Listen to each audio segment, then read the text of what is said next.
Sorry guys, we just got rugged in the other room. We lost internet connection. So if you can just give us a minute to reorganise ourselves, that'd be wonderful. Just waiting for a few other people to jump in. And we've lost our main host. The CBDC got him. That's funny. I think it's the CIA.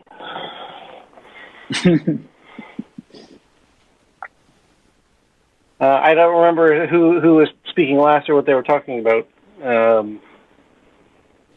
I think Mark was really hoping to have some words and talk about the conference and other things going on with Bitcoin Cash and other. Yeah, let's get Mark. Can we get other people to send invites to people who might have dropped off? Yeah, I'll send some. Yeah, I'll retweet it as well. A few other people to jump in. And we've lost our main host. The CBDC got him. That's funny. I think it's the CIA.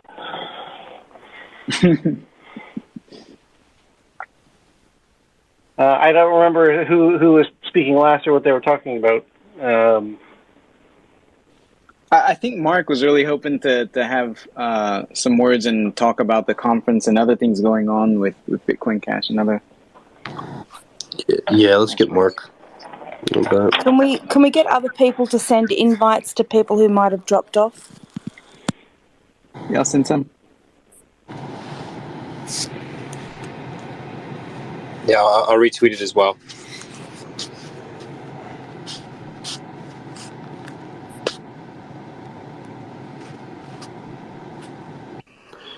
Hey Sherry, if you could add the hashtag for Bitcoin Cash and maybe even Bitcoin 2 to the meeting, that'd be great. Good suggestion. I was just in a hurry trying to get the room back up, so here we go.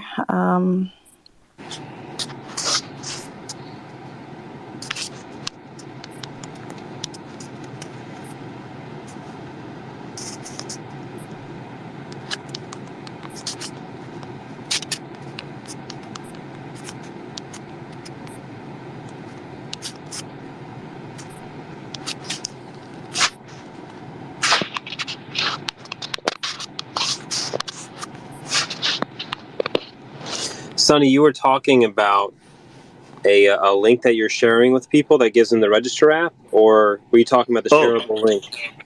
No, I was actually saying that when the update came out, especially with the landscape mode and of course once before, it is basically now what we have onboarded around 500, but this year it'll be 5,000.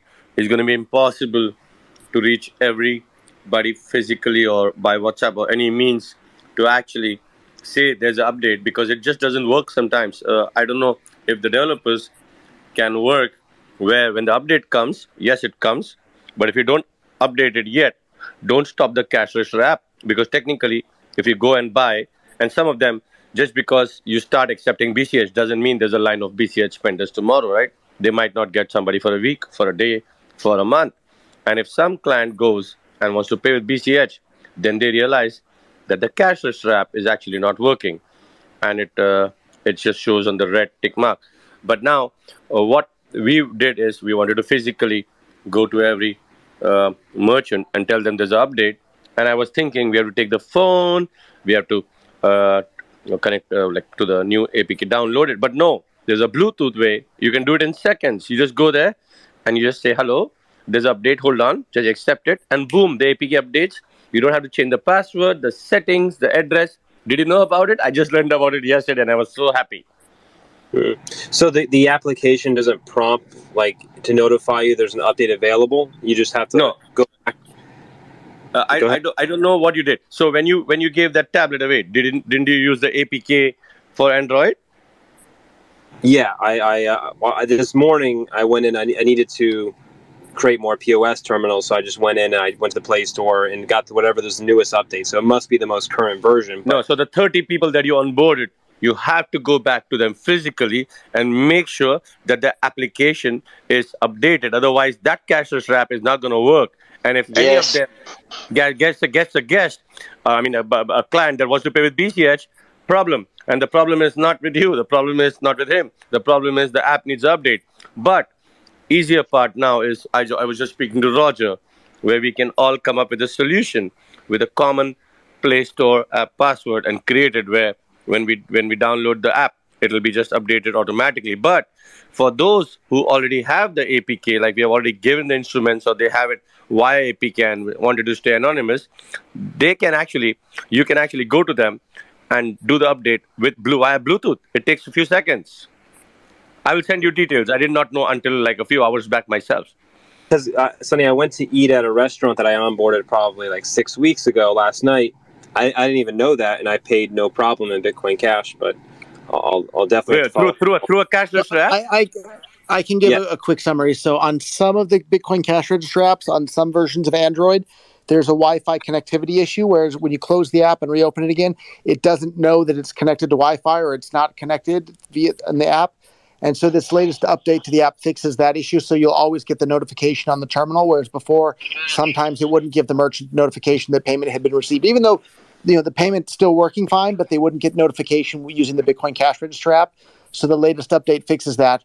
But most of these tablets, we just downloaded the APK directly, and so it won't update to the latest version automatically. So we had to send someone around. But apparently, Sunny says there's a way you can, I guess, just airdrop via Bluetooth to the tablets. To update them. I haven't seen that in And the person. team in St. Martin is doing it. But Ryan, question. So when you onboarded any of your businesses, when you gave them a tablet or whatever instrument, how did you let them do it with their Play Store or App Store, or did you pre-download like me and Mark? We pre-downloaded the app. So when we gave it to them, all we did is scan it, change it to the local currency they need. For example, St. Martin needs NAF, India needs rupees, and that's it.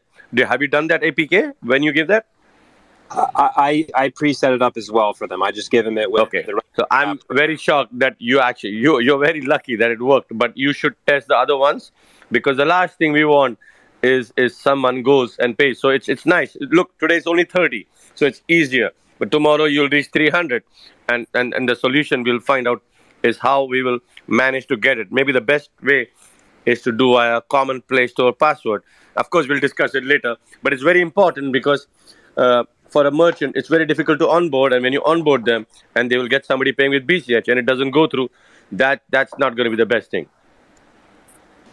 Yeah, but I think if we're going to have a long-term solution, that nothing like this, where even going around having to update an application via Bluetooth, that's not going to be effective. It should really be getting these merchants to take this device, put it under their own Play Store account or whatever else, or find a way to have the application notify, hey, there's an update, download it here, press this link if you're going to install it without a Play Store account. We cannot have a solution where we always have to go around because, God forbid, there's some kind of issue when Android updates and there's an issue, or the application, whatever else happens.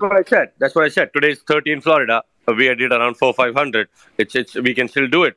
But by the year end, I know we're going to be 5,000. Then so we have to make maybe a common Play Store account for BCH merchants with a common password. That password will just give them access to update the app, and that's it. At least they will get a prompt, Roger has this. I don't think that people are going to be very happy with a common Play Store account, because they're going to worry about whatever else, especially if that account gets... No, this is a dedicated device, so it's not like they're using it for their other stuff. We're giving them like cell phones or tablets for that, so they don't have any other personal stuff. They just use it for receiving Bitcoin Cash payments. Talking about bugs, sorry about the dropping out of the last Spaces. It does seem like Android phones have an issue with Twitter and Twitter Spaces, so an upgrade is planned to the iOS system, although I'd like to wait until the new phones are coming out, otherwise it's not really an upgrade. Up until that point, in future, someone with an iPhone device, Sherry has kindly offered to do this, will host these Spaces meetings, because this is now 2 meetings and the same thing has happened twice, so it wasn't definitely seems to be a pattern there forming. I'm quite wary of time. Sorry to cut in there. What I do notice, there's still a couple of guests that have been invited and haven't had a chance to speak or haven't been properly introduced. Jason, you had a great question there about stablecoins earlier. But I'd love to hear about from you, Jason, about what you're actually doing in Townsville, how you came about working in Townsville. Are you there? Yeah. Yeah. I'm here. Well, basically, I came about working is I had a work injury where I lacerated my hand and severed my tendon.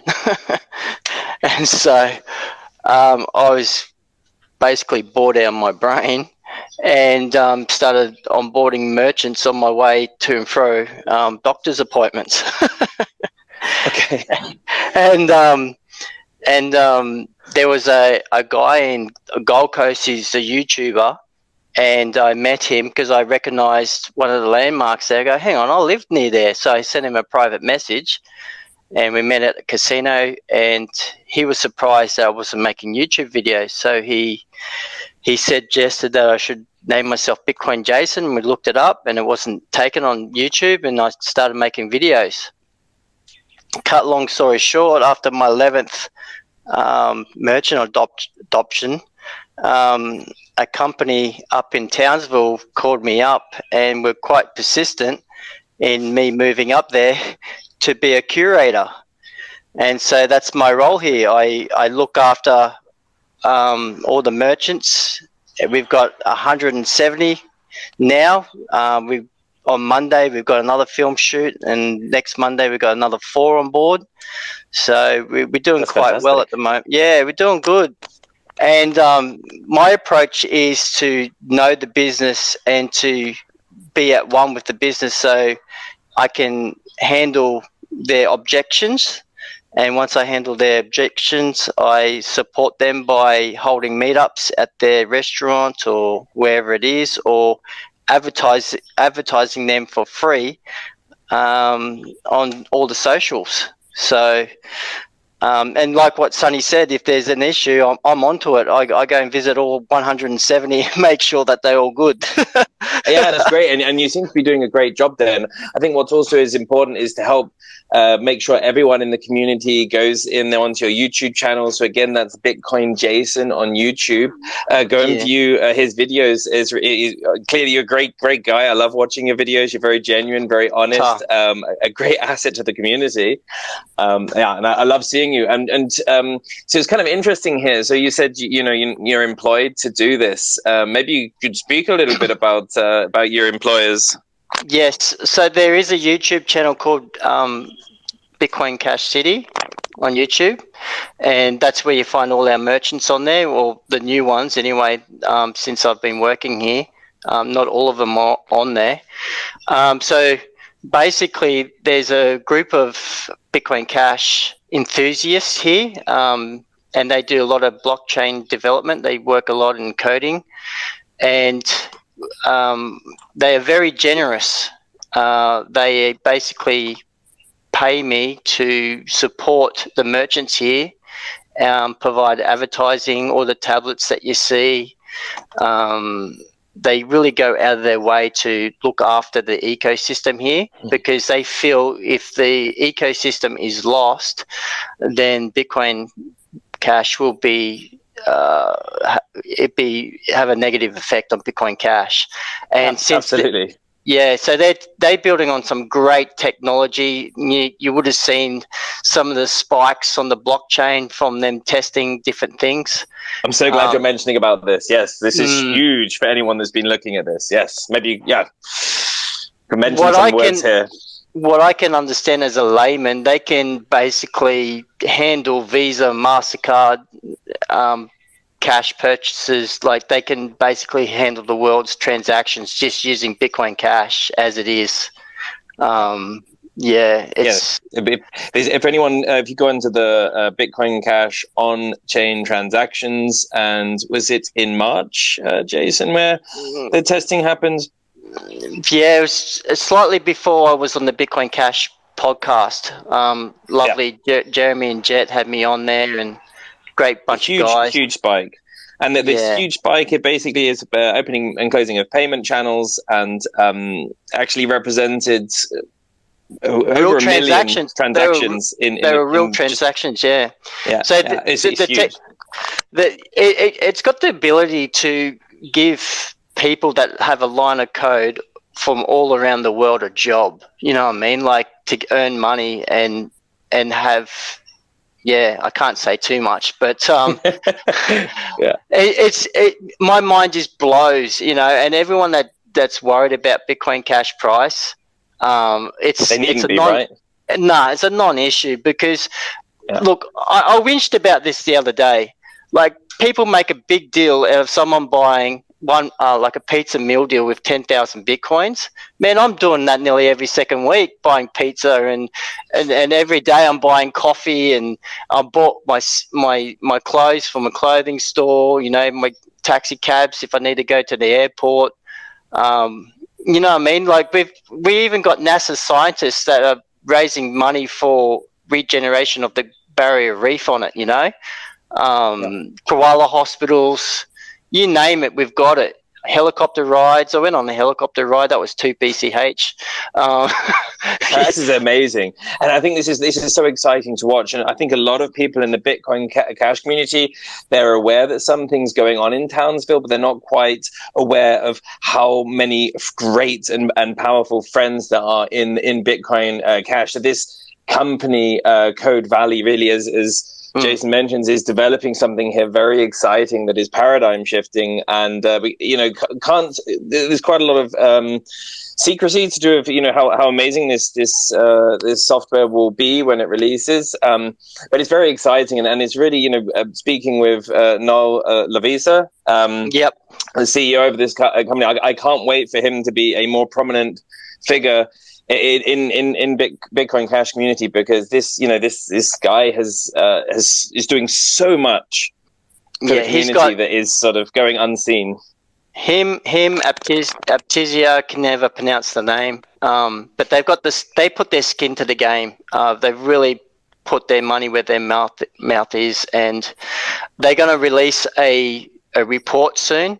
They've got a whole thing documented out, and you guys that know all about blockchain and coding, all that, you're going to love it. It's just going to be awesome. I just see things in the background, and I'm fired up. You know, Monday mornings when I go into the office and I hear the latest updates, I just get so excited.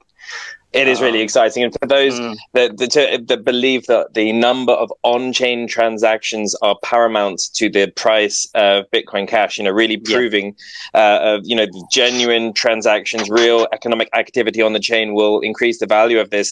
Then, if you believe that, then the next 12 months is going to be very exciting. Yeah. So, like I said, like if people are using it for real world use cases, like what Sonny said about, you know, 1 million people in India, how can it not outperform BTC? How can it not perform XRP? You know, that seems to be the favorite right now. I really think it's not even worth talking about those, because we're still in some kind of a speculative bubble type phase of crypto. And it's all printed money. Is being used, its utility. You know, it doesn't mean that other cryptos won't be useful, that they won't have utility. But let's focus on Bitcoin Cash. It definitely does have utility. It's going to survive. It's going to be there. It's going to grow, be used, be useful. So you got platforms like Noise.cash, which I absolutely love, and I use it more than Facebook or anything else. You're able for $2 you can feed a family in Uganda. You know what I mean? Just off a tip. I mean, that's the heart of Bitcoin is money for the world. It's a truly noble coin, and this is why I decided to dedicate my life to Bitcoin Cash, because I'm at one with the vision, the white paper. And we're so glad you did dedicate to that, by the way, really. Yeah. No, but I would like to say that when they say about crypto as a utility. So when you think about cola, it's Coca-Cola or Pepsi. When you say noodles, it's Maggie. When you say crypto as utility, what comes to your mind? It's Bitcoin Cash. Bit- So yes, of course, Bitcoin others will Cash. follow. They will try, but we are there first, and we will make it the best. Of course, everybody, the following is going to come. People are going to try copying whatever. I'm not a tech, best blockchain transactions, but if you say a crypto as utility, I think the first that comes to my mind is Bitcoin Cash. Yeah, Absolutely. absolutely.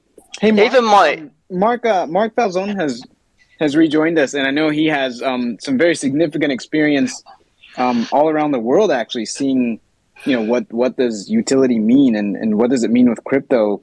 Mark, are you there? Are you available? Could you tell us some about what you found? And Yeah. Hi. I've actually been here the whole time, but I didn't jump onto the speaking okay.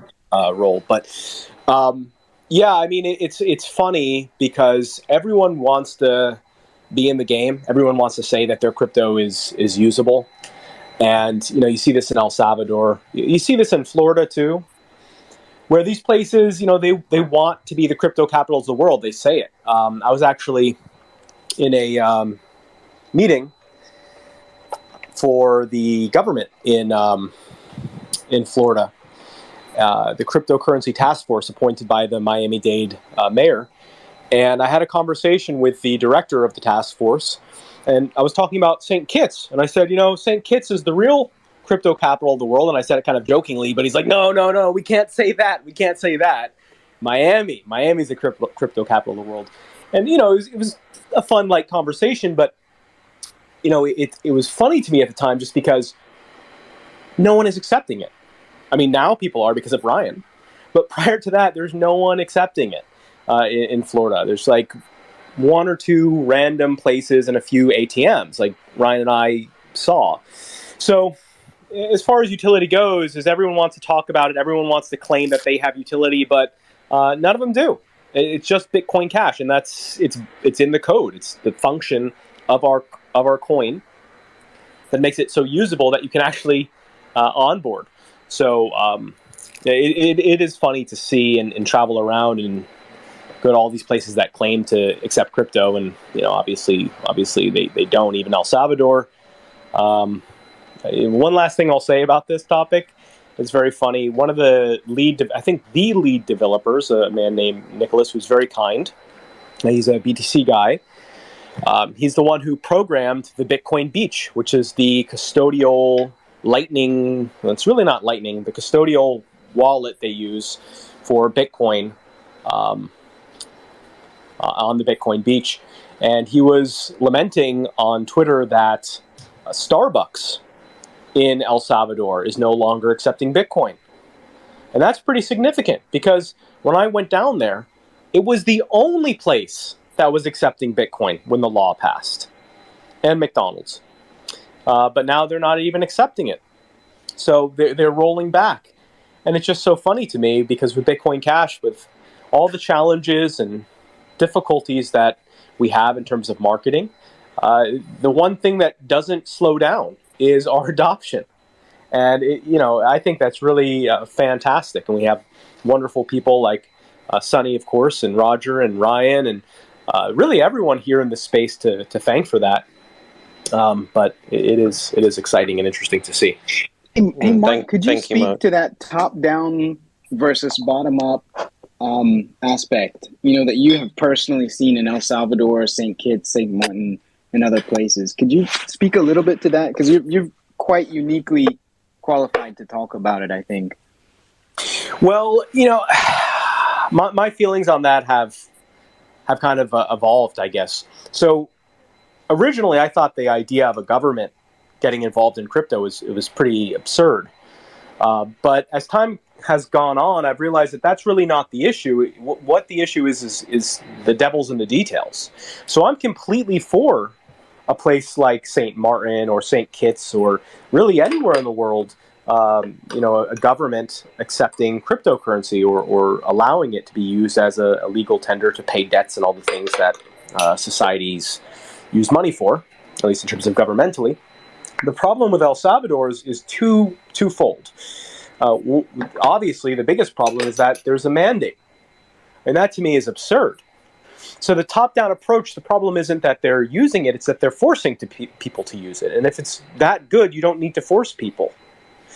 And the second problem with that approach, the top-down approach, I shouldn't say problem with that approach, but a problem with the execution of a top-down approach in El Salvador and I guess in the Central African Republic, although I'm not too familiar on the details of what's happening over there, is that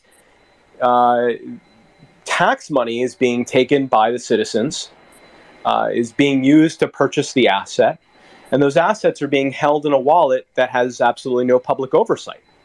No one knows where that money is. No one knows who has the keys. Apparently, all of that's being held not even in their own country, but on an exchange, a commercial exchange. So those are some of the problems. So, maybe this is kind of a bigger philosophy here, but I think the less the government gets involved, the better, other than to give people their freedom. And if you want to give people the freedom to use the coins they want to use, that's great, but don't mandate it. So the top-down approach, I think, actually is effective in the sense that, if you have a country that says, hey, you can use this thing, it's going to get more people curious to use it, which is good, right? I would love any country really in the world to say, hey, you can use Bitcoin Cash. But as soon as you get in that territory of mandating it, then we start seeing pushback and also kind of violation of people's rights. So.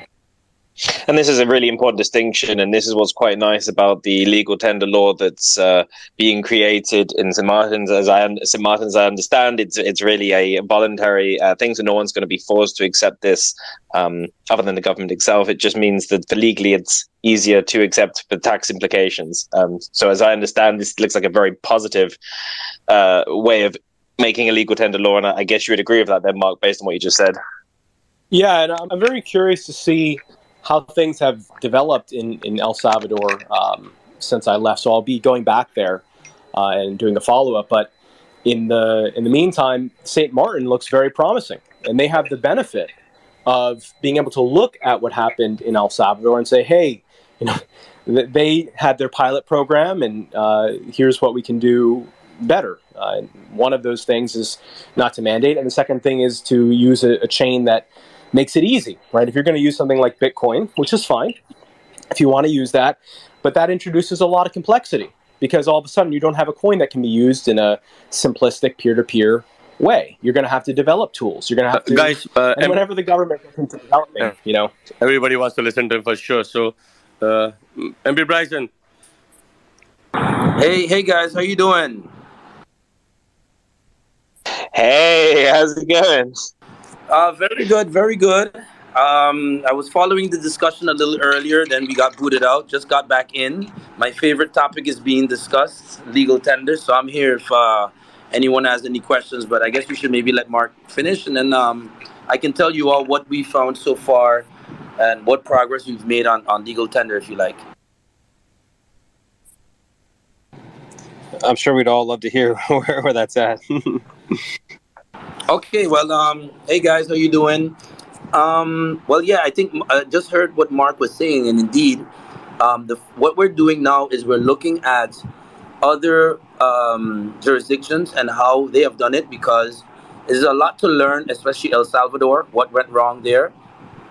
We also got a legal analysis of what the Central African Republic, they also did a crypto legal tender law that has also the main flaw of mandating cryptocurrency, which in my opinion will never work. Like for what we're seeing, you have to realize, especially in Latin America and the Caribbean, you always have to give people the option. Making it mandatory is, to me, only going to turn people away from cryptocurrency. It's going to come across as we're trying to impose something, the way the very institutions that we're trying to replace are doing it. Banks are forcing people to borrow from them. Banks are forcing people to disclose their private information. Banks are subjecting people to their ridiculous interest rates, and legal tender will fail if a cryptocurrency and Bitcoin Cash legal tender will fail, in my opinion, if you mandate it that way.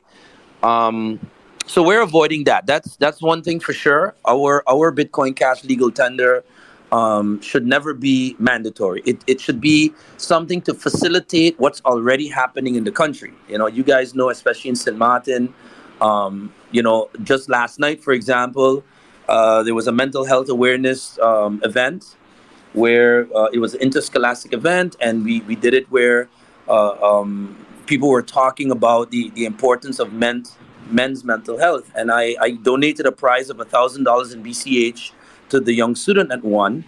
And I sat with the parents after to explain them, what Bitcoin Cash is, for this young kid that's 10 years old, hold on to it for now, because that child might be able in 7 or 8 years when they go into college to pay their entire college tuition from that $1,000 that hopefully by then is going to be valued 10 or 20,000. So I think we're making great progress. I must say what's very hopeful for me is that our central bank president, I have had several meetings with him, and they're very much receptive to it. So there's some great progress, and I think that's the direction we have to go. Legitimizing Bitcoin Cash by means of recognizing it as legal tender does a lot for us. One of the key things as well is also exempting cryptocurrency from capital gains, because we need to treat it as currency. We don't need to treat this as an asset that appreciates or depreciates, because that's unfair.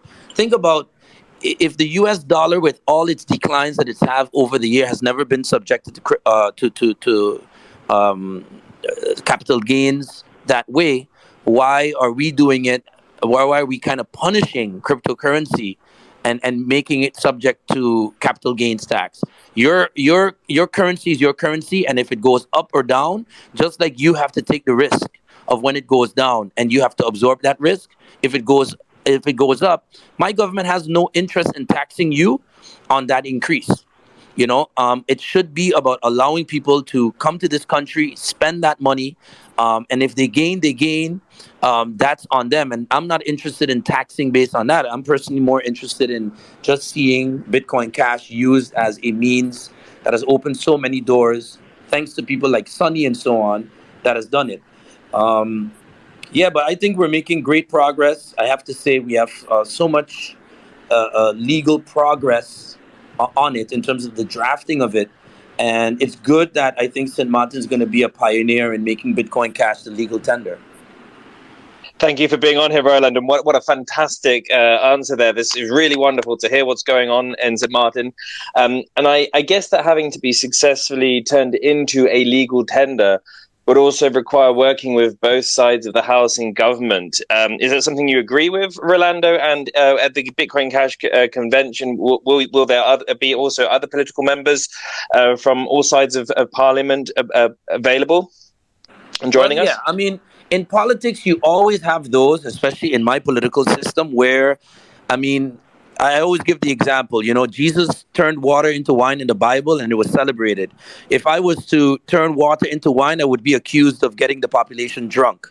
So it's just the way you look at it. There's always going to be some members of parliament that are going to vote against anything I bring.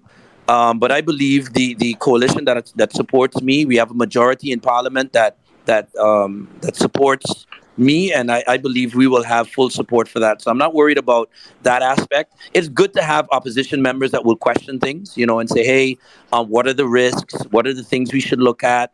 And that's fine. That's good. Absolutely. In politics to have some that will come with questions, and that just should strengthen our law. That should strengthen it to the point where, hey, this thing has been scrutinized at the absolute highest level of our country, which is the parliament. The executive branch is then there to execute.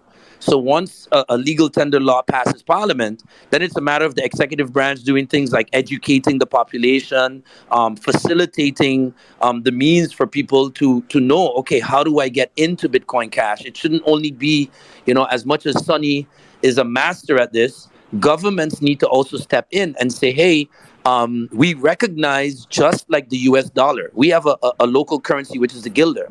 But just like the US dollar has become so prevalent and at the forefront, if this law passes, then it's the government's responsibility to also educate the people. And that's where we will be leaning on the community, where I would love, for example, that by the time we have our conference in November, that at least the entire draft is there, where the Bitcoin Cash community can help us and say, hey, we've reviewed your law.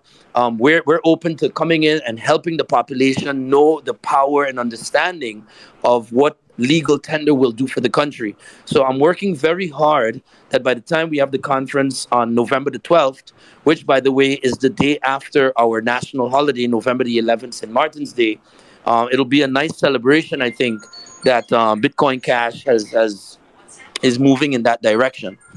So yeah, there's a lot to look forward to, and I think the model is exportable. A lot of countries are waiting. I've already been contacted by other Caribbean islands. For example, St. Vincent and the Grenadines. That's another major island in the Caribbean that has contacted me and is looking at, hey man, we see what you're doing. Parliamentarians there are saying, look, get this passed, because that's what makes it easy for other political jurisdictions to say, oh, we can do this as well. I think that's what El Salvador and Bitcoin's mission was. They wanted to kind of, to be frank, use El Salvador and make it seem like this is such a great thing. And then other large Latin American countries would have followed suit. But then when the parliaments of other countries spoke and to people within El Salvadorian community and saw that, no, man, this law is not working the way it's designed. Mandating it is not working. That's why no other Latin American country has adopted that legislation. If it was working in El Salvador, you would have seen other Latin American countries would have taken it up, because it's very easy. I can basically, if I'm Colombia, I can copy paste the law from El Salvador. I can bring it to my parliament and I can get it passed. But you have to ask yourself, why has no one else do it? The only reason no one else has done it is because it's not working. It's not practical. It does not help the people of the country. With Bitcoin Cash, what I predict is that once legal tender passes in St. Martin, you're going to see other countries say, wow, it's working there. Send me a copy of this law. Give me the Word document. Let's make our adjustments, and you're going to see it spread throughout the Caribbean. That's my prediction. This is the way to do it. This is awesome. Okay, if there are any questions there, I see someone's got their hand up. Go for it, Mini Satoshi. Yeah, so Rolando, I'm really excited for when that happens, because I've lived in Barbados for months, over a couple of years. I started what ended up being the largest education initiative in all of LATAM. I'm well connected with Mia Motley and her finance minister as well from Barbados. So if once that law is passed, I mean, maybe you probably don't even need any kind of interaction on my part, but I've already briefly spoken to them about this, and they're really excited. But to do something in their nation, they would like to see it passed elsewhere first. So if there's any way I could be of use in putting you guys in contact at any point in the future, please feel free to reach out. That would be great. I must say I don't have the contacts I have in Barbados like I have in other countries, and that's how it is. If you can connect me with them, I can even start because what I'm doing on a monthly basis, this law is evolving. I really have to thank Roger as well for his guidance in this regard, in facilitating me. I can literally just say, hey, Roger, this came up. One of our lawyers is questioning this, and I can just go on Telegram. It's pretty amazing how responsive Roger is. He's a very busy guy, but he always finds the time to say, okay, this is how you answer that question. This is how you deal with it, and with sources. Don't take it from Roger. Here's the information available to everyone to see. Last night I got a question from some of the participants in the event. Is there just a very straightforward video that just explains in very layman's terms what is Bitcoin Cash and so on? And then I get that. I can spread that on YouTube. All of this information is very important. I think one thing that the Bitcoin Cash community should do is we should come up with a kind of a central portal for the Caribbean. Really have Caribbean people in our voice over YouTube videos, infographics. If we have some creative people within the community that can help me with that, that would help tremendously. That we have, whitebitcoincash.com. That does help a lot. But you want to get some people in the different countries that voice it in a Jamaican accent, a Barbadian accent. You know how it is, especially people want to hear from their own people. So Yeah. even that is something that, as a community, we should start identifying people within each of these islands that will help spread the word in a voice that is familiar. That also will help a lot. I'd be willing to help fund any kind of initiative like that. My time is quite limited with my work in the U.S. now, but I'd be happy to help fund any kind of initiative that helps get, Caribbean voices voicing over these videos. Yeah, that would be good. If anyone, my Telegram is at Make SXM Great Again. Just please hit me up, my friend, and let's talk about that some more. Could you send me? Could you DM me your Telegram? Okay, let me. That'd be possible. Okay, sure, I'll do that. Appreciate it. Thank you. No problem, man. And Rolando, shout out to you while all these other countries look for guidance on how to do it. For you actually being the pioneer, I think history will treat you very well for the courage that you're taking, and just shout out to you for everything you've been doing over there. Yeah, you know what we have to be ready for is the negativity. We get it. The Bitcoin maxis. That was like my first shock. I was flooded, with all the negativity and stuff. But in the middle of that, what I do find is that, I can tell you, for example, I'm not going to call any names, but there's one of the really big guys, big Bitcoin maxi guys, and you guys probably know who I'm talking about, comes to me and says, "No, man, you're doing this wrong. I can invite you to El Salvador. We'll meet with President Bukele. He'll show you why." And I'm like, "Look, man, I don't need that, because for me, if Bitcoin has to become a legal tender in the country, all of that can happen. But I don't need to be sold on it, because I have something in my country that works. I don't need another layer. I don't need anything. I need my people to be able to do what they do with their cryptocurrency." You see, St. Martin and the Caribbean, Latin America, there's things that the rest of the world takes for granted that is not available to us. We don't have Cash App. We don't have PayPal. We don't have Venmo. We don't have any of this. If you drive around St. Martin around the 15th of the month or at the end of the month, you see lines of hundreds of people standing up in the hot sun, just trying to take some of the money they made to send back to their family in Jamaica. And what MoneyGram and Western Union and these guys do is they charge you $100 sometimes just to send $1,000 back to Jamaica. So we're going against an industry that doesn't want to lose that money. So don't ever think for a minute that the negativity we're facing as a community has anything to do with merit of, we're doing something wrong. It really isn't. Quite the opposite. Yeah, it's people that have a financial interest to keep the status quo. And I mean, I've had MoneyGram and Western Union contact me because they know this person now can take their $1,000. They can go to one of the local, we have ATMs here already that are set up. We have some companies that are able to take someone's cash, transfer it into Bitcoin Cash. And now these people have an easy way to just instantly, bam, send my hard-earned money to my grandmother that is living in terrible conditions back home, and she can instantly get the funds that she needs to take care of herself. And that's what it's about.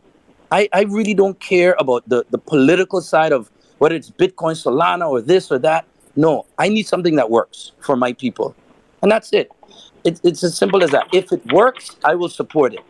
But none of these maxis are coming to me from a perspective of, hey, what you're choosing Bitcoin Cash, and it's not good because it doesn't work. None of them can tell me that. I said, well, prove to me, Mr. Maxi, why you want me to go to El Salvador to meet? You want to change my mind financially? I said, there's nothing you can offer me that is going to change my mind unless you have a better solution than what Bitcoin Cash offers. And that's where the conversation ends, because they know they don't have something that works better for my people. And we have 80 million people in the Caribbean. We are bigger as a region than most countries in the world. And that's why I love the vision of Roger and Sonny to understand why this region is key. Because as a group, you know, my island is just 100,000 people. St. Kitts is maybe another 100,000. But when you take us as a region, we will be a region that will be a force to reckon with in the world. That it will, I think if in 1 or 2 years we have adoption across the Caribbean and legal tender status across the Caribbean, no one will be able to ignore anymore the fact that this thing works. And that's all that matters, man. I just want my people to have the financial freedom to help each other. It's really that simple. Yeah, it's really fantastic, and I'm pretty sure that everyone that's involved in this at this point in the game, when that does become a legal tender and really then accepted that, hey, this isn't just something in the shadows or some sort of, as the BTC guys would say, a shit coin.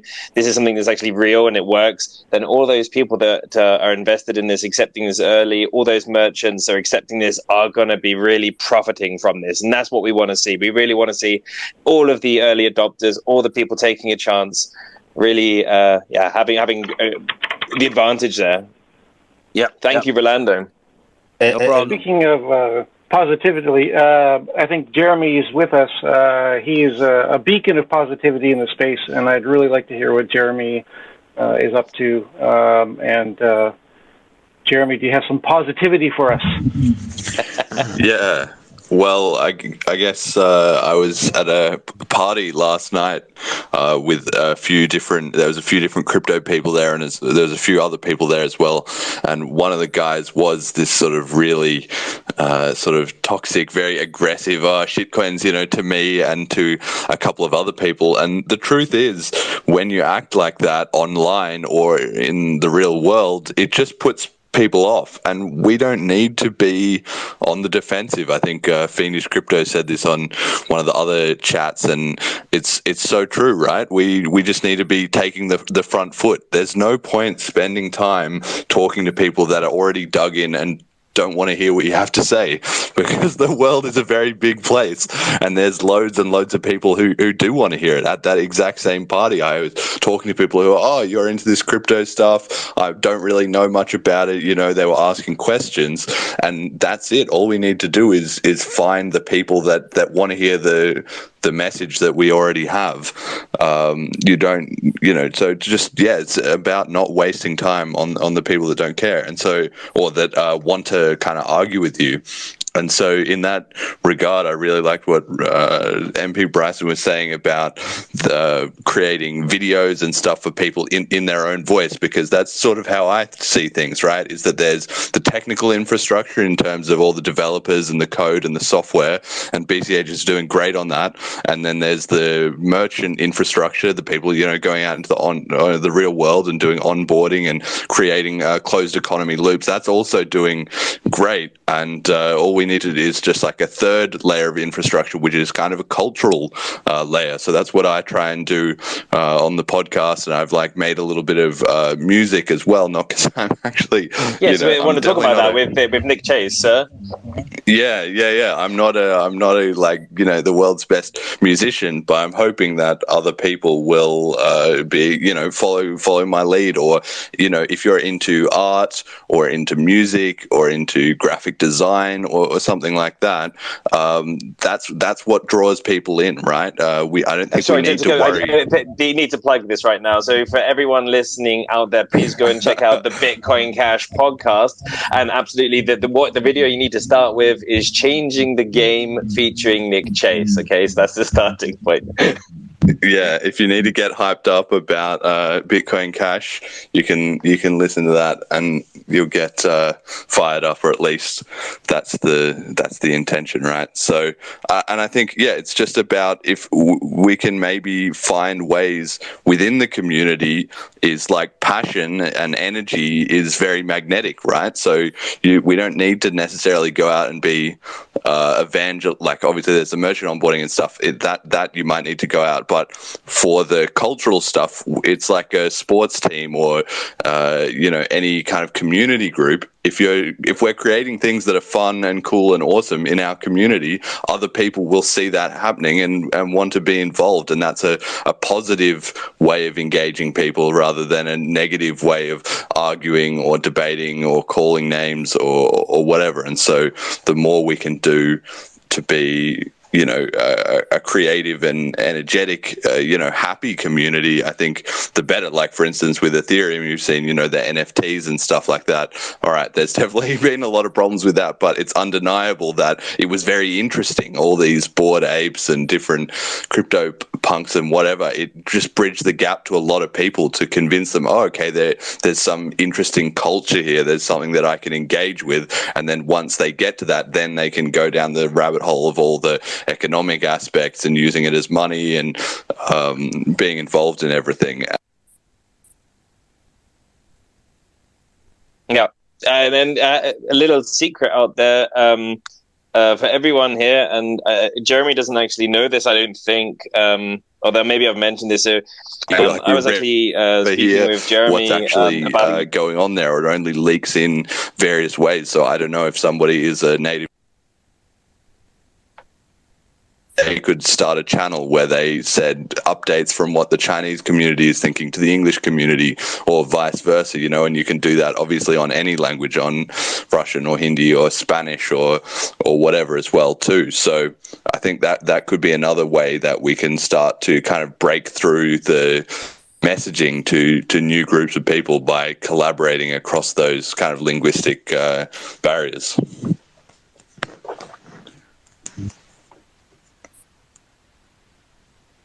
Yeah, thank you, Jeremy.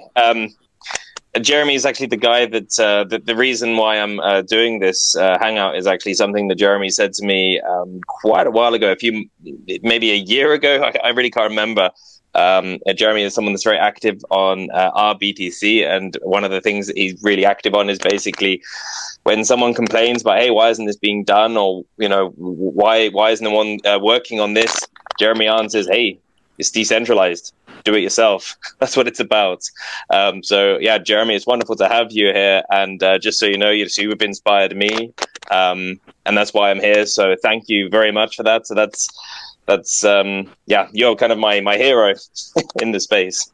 Awesome. I'm very flattered. Yeah, there's another very interesting practical application for politicians like myself. And I was happy earlier where we were talking about some of the use of smart contracts and being able to tokenize on the BCH chain. One of the things that I think is going to revolutionize politics even in the Caribbean. What keeps the status quo for a lot of political changes in the Caribbean is that, so who are the biggest political finances in the Caribbean? Well, it's the oil companies, it's the banking sector, the insurance sector. And again, these are entities that are not interested in changing anything. So imagine I'm a young up-and-coming politician. I want to be able to fund my campaign, and I'm a young pro-crypto person, right? A lot of times when I go to try and raise capital or raise campaign financing, I have to go to these entities and say, well, I'm not going to support you if that's your stance. And a lot of us get stuck. However, one of the things I think we want to do, and I'm already working on that and creating an actual organization for it, is that we should set up an infrastructure where politicians are able on the BCH blockchain to actually sell tokens or some sort of NFT style token that funds their campaign. So let's say for my political party, I have 23 candidates on my list. I can then create a certain number of tokens, and then we can receive, instead of it being a donation, it can be an exchange. It's actually a sale, kind of like a fundraising.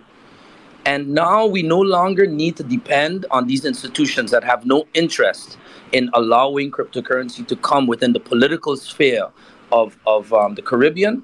We can now sell our tokens, and everyone in this community will be able to support these different political movements, not just in the Caribbean, but maybe this will catch on in the world.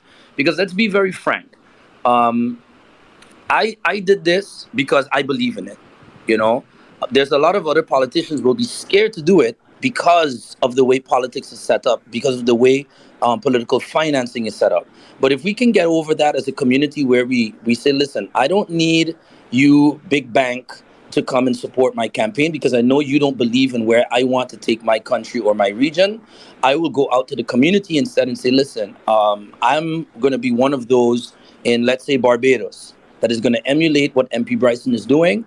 I'm issuing 1,000 of these tokens, and if you can contribute $50 of BCH per token, that will be able to fund my campaign so that I can enter the political realm and push this agenda that we want. And all of this is legal. All of this is above board, and that is something I don't want anyone to underestimate, that there's not going to be much change and recognition for it if there's not political support. Because at the end of the day, legal tender requires political support. It requires people entering politics that understand it and that will support it. So these are some movements that I think are going to be coming. That's going to be great for the future of BCH as well. Hey, on that funding point, go to flipstarter.cash, permissionless funding for whatever it is that you need to do. It's like you said, it's ground up, it's grassroots. It doesn't require you to go through a bank. It doesn't require permission from PayPal or anybody else to support what it is that you think is important. Yeah, absolutely. That's great. So look forward in the next year or two when you identify candidates, that want to support this. It can be in your local Congress as well, or whatever parliamentary system you have. But we have to start supporting people that support this. Your vote, wherever country you are, from now on, the community should only vote and support political parties and political individuals. That should be the question. In your manifesto, what is your stance on cryptocurrency? What is your stance on BCH? And if it's positive, I will support you, because that's the power of your vote. That's what created the financial revolution back in the days. And that should be our attention as well, and something that I'm going to be bringing more and more attention to, that outside of what we do here and in these spaces, we have to start supporting political candidates, be it even on a city council level or on the highest level. Even if you're voting for the president of the United States, we should start asking these people, well, what is your stance on cryptocurrency? And it's very important, and I hope everyone here starts to think on that as well whenever you vote. And as the world starts to shift, well, not the world, but as a lot of governments and central powers start to shift towards central bank digital currencies, CBDCs, I think you're going to have a lot of people kind of wondering what their options are, and if they're going to have an option, or if they're going to be forced into this system that surveils them and is watching them and puts restrictions on what they can do with their money, where they can use their money, how they can save it or not save it, etc. I think there's going to be growing support and pressure for people like yourself and those who see the benefit of a permissionless money system to provide an alternative to something that we've never had before, right? A real alternative to the global fiat standard. Yeah, absolutely. We see now like, you see, when we think about regulation, in many cases it can be scary and frowned upon. But even my legal tender legislation, that's a form of regulation, but it's one that we can support. So it's a matter of do we support? The regulation should be support to enhance what we already want to do, not to stifle it. So we should identify, for example, Central African Republic. No, the way you're doing it, not good. El Salvador, no, the way you're doing it, not good. St. Martin, Barbados, St. Vincent, you're going this way. You're supporting a cryptocurrency that helps the Caribbean people with Bitcoin Cash legal tender. We can support that. So there's some regulation that is good, because this regulation is an example of where a parliamentarian is drafting something that's good for cryptocurrency, that's good for Bitcoin Cash. But we should be very wary of, I'm seeing more and more behind the scenes, because I'm in it, that the situation with what happened with Terra Luna is going to be used as a scapegoat to now say, you see, we told you, this stuff is volatile, it's not good, we need to regulate. And I'm not opposed to regulation, but the regulation should be the way I'm doing it. It should be something that helps the people, not that now gives the central banks, Federal Reserves, and so on a backdoor to take the technology that Satoshi brought here for us and then use it to actually prolong their own fiat system. Because a lot of these CBDCs, what we're seeing, it's just basically a continuation or a modernization of what they already do. And that's not what we want, I think. Yeah, their top priority is to make all the people who are already players happy, and all the people who don't have power, keep them without power. So, yeah, anybody who's voting, looking to find a way out, looking for an alternative, man, you're giving it to them. Absolutely. I'm really so grateful for everyone that's shown up tonight. I hope everyone here has been informative. What's a real shame is this Hangout 2, so the second half of the Bitcoin Cash discussion wasn't actually recorded, which is a shame because there was some really fantastic stuff there, and it was really great to hear from you, Rolando. I'm really excited by what's happening there in the Caribbean. I'm really looking forward to, it seems like you're going to be one of the main speakers at the Bitcoin Cash convention in St. Martin when this happens, I guess in November or early December. I hope to be able to join you. I'll have to wait and see, but at the very least, I'm really happy that it's in great hands, in your hands, and it really seems you're very much in tune with the Bitcoin Cash philosophy. This is about voluntary decisions and participating on a voluntary basis. And, really it's wonderful to have you on board. And thank you again to all of the guests that have joined us tonight. Jeremy, it was wonderful to hear from you. Emergent Reasons and Imaginary Username, thank you so much for explaining about AnyHedge. I'm really looking forward to seeing the development of this and seeing it integrated into our favorite exchanges and hopefully wallets at some point. And Roger Ver, who's still listening, really fantastic to hear from you. Ryan, Jason, really thank you for everyone. For me personally, I'll be having to say a good night. I have a long trip with my family in about 5 hours, and so I've still got to pack my bags and get some sleep in there.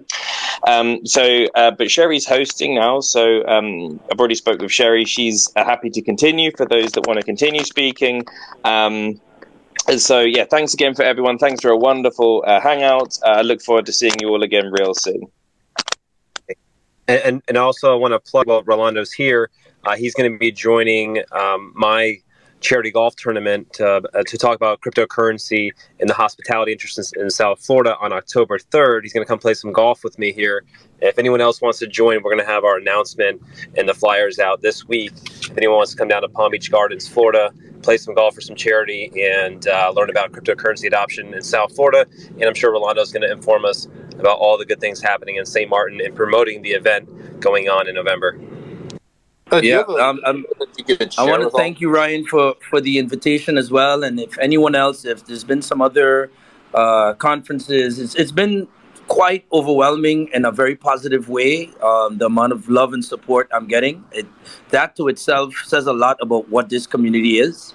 I think if the Bitcoin community was like this, maybe I wouldn't be speaking here right now. Much more toxic, much more just trying to kind of influence me and oh, we got this guy on that side, we need to bring him back to our side kind of thing.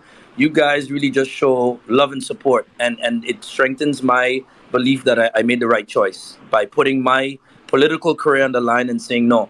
I'm putting myself behind this product. I think it's good. This movement is great, and if anyone else ever wants me to be a part of any of their conventions, meetings, whatever, I'm dedicating a lot of my time to this as possible. So thank you, Ryan, so much for that invitation. My pleasure. I'm going to be taking off too. It's 5 a.m. here, so it's about time for me to get some shut-eye. So thanks, everyone. Thanks for coming. Hey, Ryan, have you posted that link to the charity golf tournament anywhere?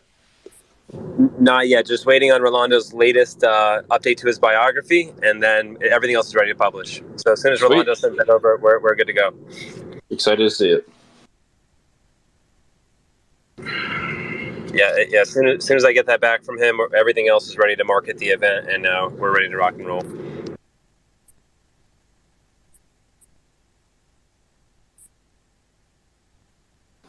And Dino, you had your hand up for a while there. Did you want to ask a question, Dino? Yeah, hello. All right, so I'm Dino. I make the YouTube videos for Bitcoin Cash, and mostly with a focus on Smart BCH. And yeah, I just want to talk back to something that Bitcoin Jason was saying earlier about Flex USD and how it might be negatively affecting the price of Bitcoin Cash. My opinion on this is that stablecoins definitely have a place in the BCH ecosystem, and Flex USD in particular is a stablecoin that has been extremely good in the BCH space. It's backed by USDC, and it has a really good APR that's based on the borrowing, lending markets, etc. And something that'd be really good for Bitcoin Cash in general is implementing Flex USD into the Bitcoin.com wallets and stuff, because Bitcoin Cash is all about giving people an option to do what they want with their money. So having stablecoins like Flex USD available to everybody so you can swap back and forth is really good for people who are not so into crypto, merchants who are willing to accept Bitcoin Cash in their stores. Maybe some of them don't want to actually hold the Bitcoin Cash because of the volatility of it going up and down. Having the option to transfer their Bitcoin Cash into stablecoins like Flex USD can only be a good thing, because Bitcoin Cash has always been about the utility, and the more useful it is, the more options people are given to do with their own money is only going to be beneficial to the whole space. So I don't see stablecoins as a negative. I think it's extremely useful. And right now, merchants who want to use Bitcoin Cash and accept Bitcoin Cash, they have this problem in the Bitcoin.com wallet where if they have the Bitcoin Cash, it's very hard to swap it to USDC because there's like a 20% fee or something. And so if we're able to solve this issue where people are able to swap between Bitcoin Cash and a stablecoin very easily, and also with the implementation of this new Verse token coming out in the layer 2 space and with Smart BCH and everything, that gives incentives to merchants to use Bitcoin Cash and accept it at the stores. I think the combination of Verse and having people be able to use stablecoins, swap to stablecoins like Flex USD, that would be tremendous for the space. Yeah, I just want to add something here as well. When Bitcoin Jason was asking about having stable coins and all that, does it reduce the price or whatever? And the answer is definitely no. Specifically with the AnyHedge stuff, what they didn't necessarily explain in full is that because the way it works is that you have two people agreeing to a trade of BCH where one person is basically backing the other person's BCH, and if the price goes up or down of the BCH, the settlement is done that way. As more and more people use that, both sides of that, the person who wants the stable, the stable value, and the person who wants to speculate, both of them have to buy BCH to be involved in this trade to begin with. So actually, it would be the case that people coming into the ecosystem to get stable amounts of USD or any other currency, right? Once they've got one, they can add all the others instantly, would actually be amazing for BCH, as opposed to like Flex USD or USDC or any of these other ones. They also help because people are still using the Bitcoin Cash network. They're still paying fees to miners, and they're still contributing to the overall ecosystem. But with the AnyHedge stuff specifically, they're getting that stable value, but that's driving actual demand for Bitcoin Cash itself on both the stable and the unstable side. So yeah, if that gets well integrated into the ecosystem, it's going to be mega. I will just say a word when it comes to merchants, actually.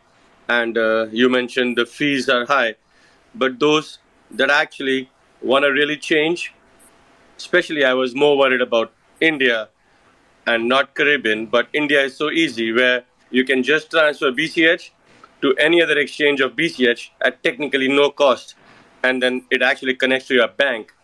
You can transfer to USDT, and I actually onboarded a big institution recently, and it was only done after we did a test trial from the Bitcoin.com BCH they got to exchange BCH to BCH and then to connect it to a bank account.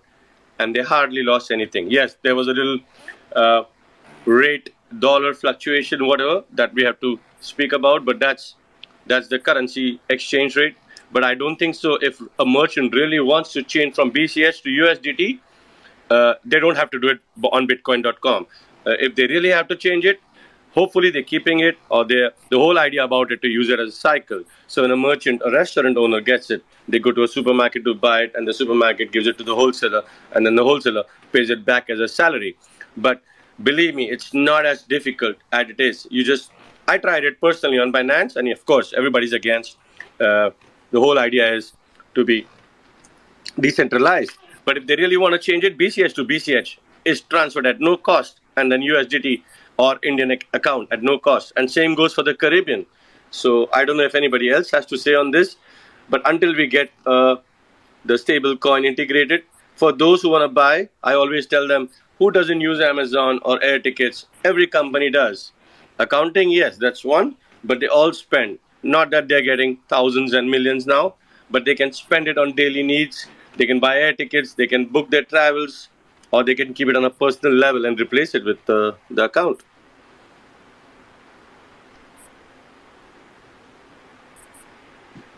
Yeah, absolutely. And I wasn't saying that you can't swap, BCH to something, to a stablecoin like USDC, but it would be beneficial if you could do it directly on the Bitcoin.com wallet, because I currently live in New York, and the regulations right here are so massive, right? You can only use really Coinbase to swap your crypto into USDC stablecoin. Basically, Coinbase is the only exchange you could possibly use in New York. There's nothing else. Everything else you have to use a VPN.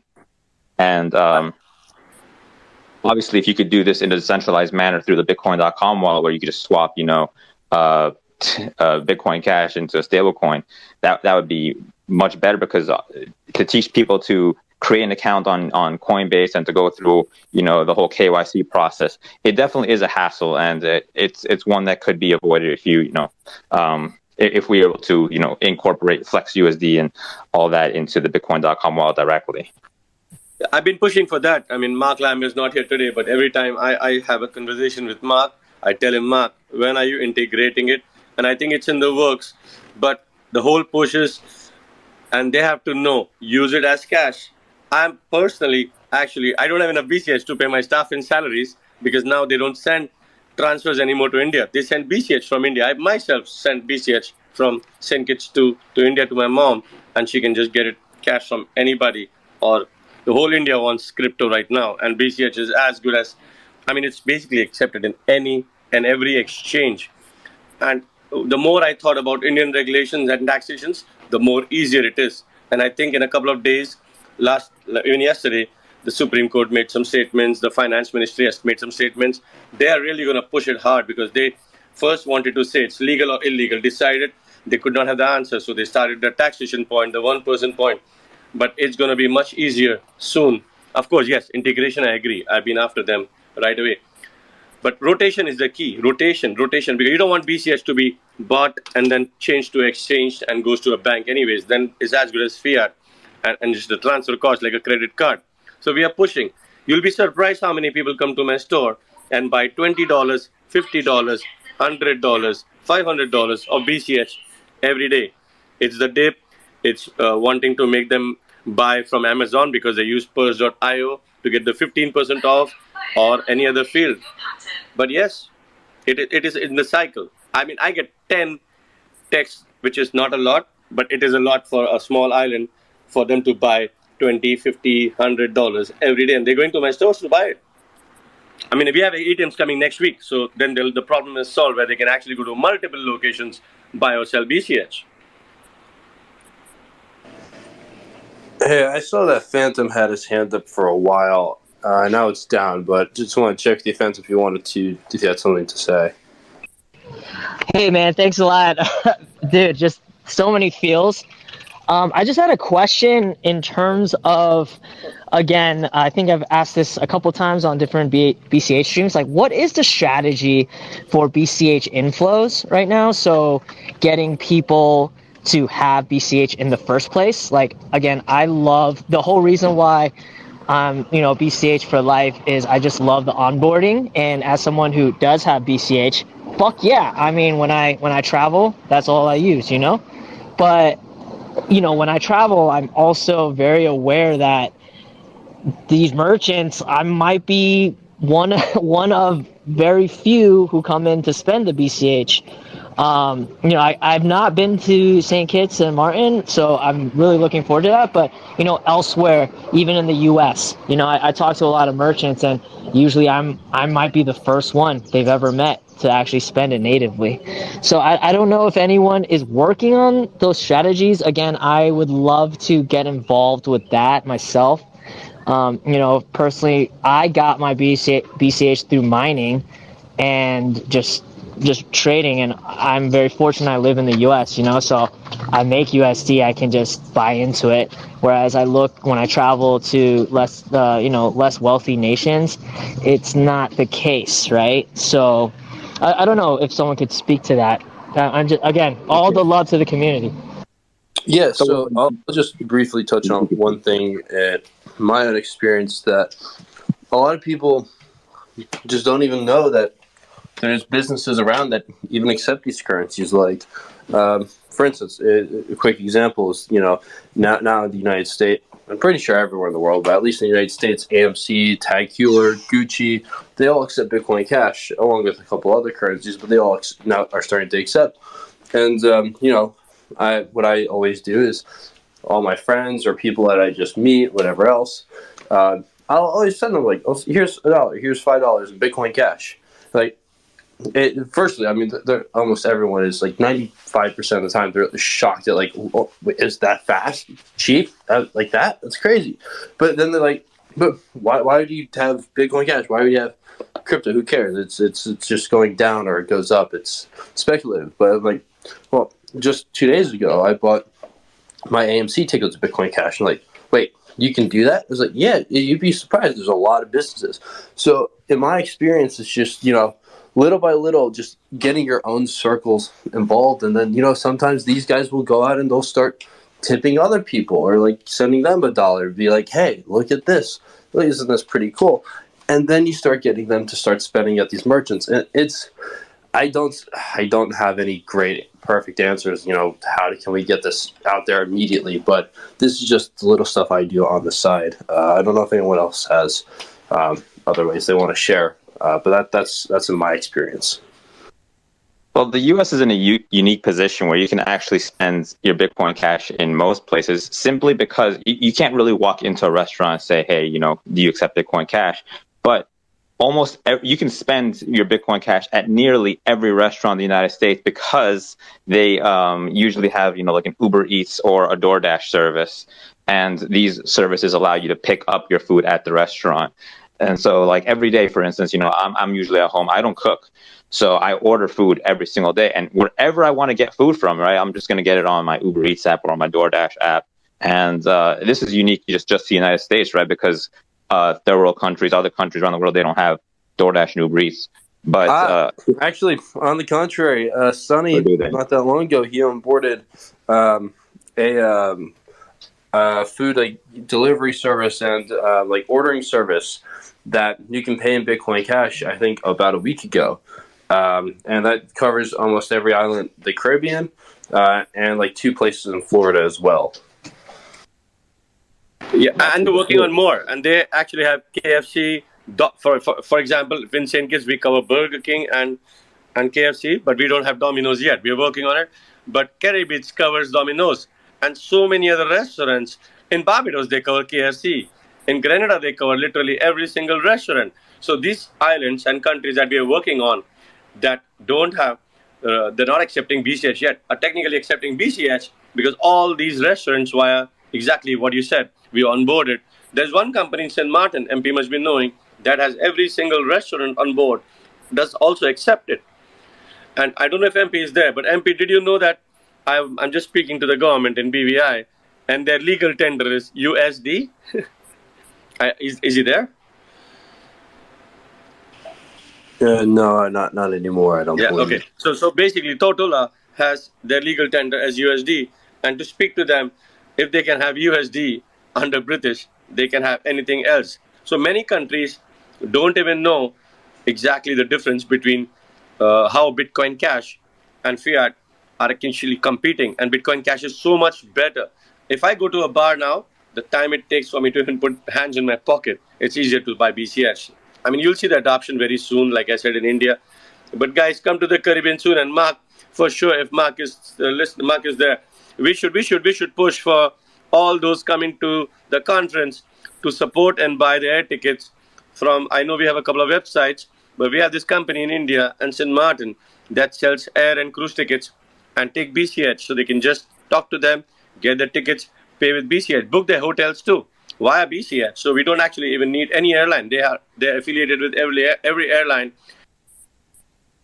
Yeah, the Getting Here page on the conference website that will be updated soon will have instructions to be able to get out here with only spending Bitcoin Cash. So, Sonny, if you want to send me the name of that company, I'll add that to the page as well. Yes, we have two of them, which are really like the IATA affiliated, foreign exchanges and everything. They book everything. So one is in St. Martin, one is in India. But with BCS, the advantage is you don't have to be there. You can just send a WhatsApp or whatever and book it. I don't have to explain that here. Everybody's a BCH fan.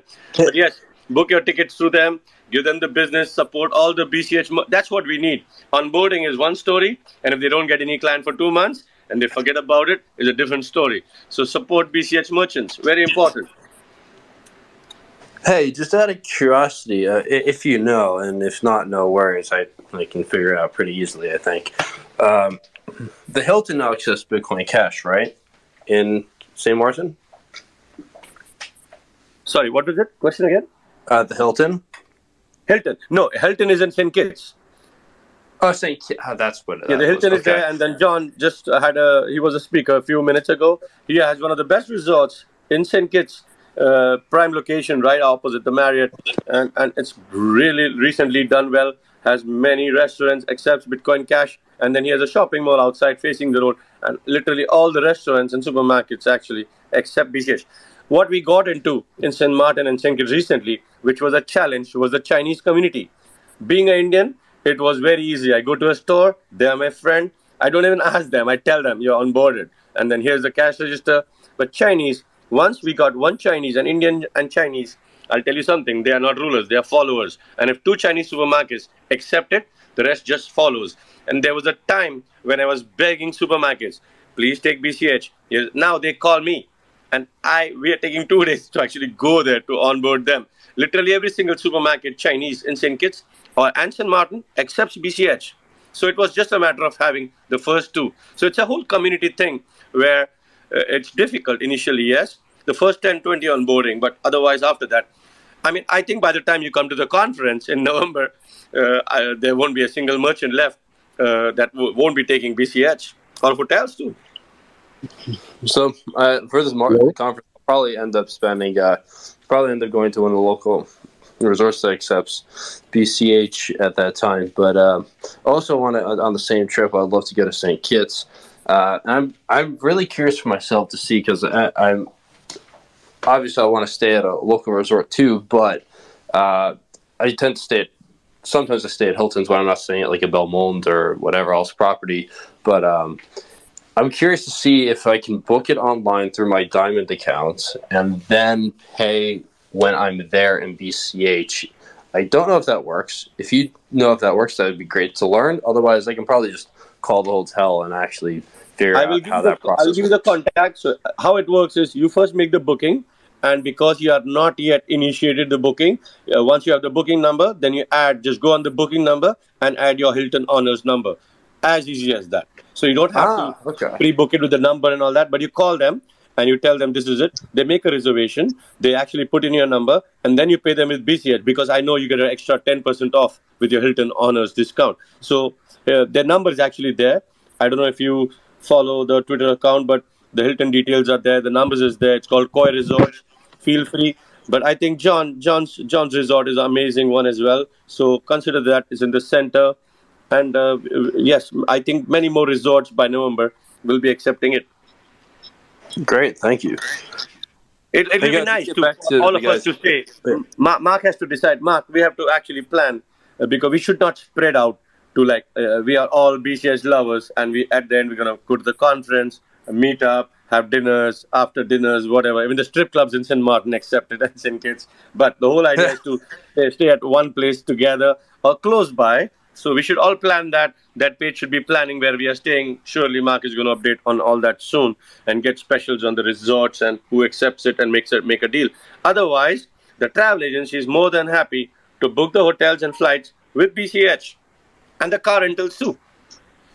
Hey, I also think that we should, for now this is just up to you guys. Just my idea is that for any government official that's in like finance ministry or a higher level, whatever, should if they're interested in attending, particularly Caribbean islands, allow them to join the conference for free, not even charge them. They just have to come here and they can choose where they want to spend BCH. Maybe that's a dumb idea, but I think it'd be a cool way to at least open it up to just other people that would like to see what's happening in St. Martin and St. Kitts and otherwise.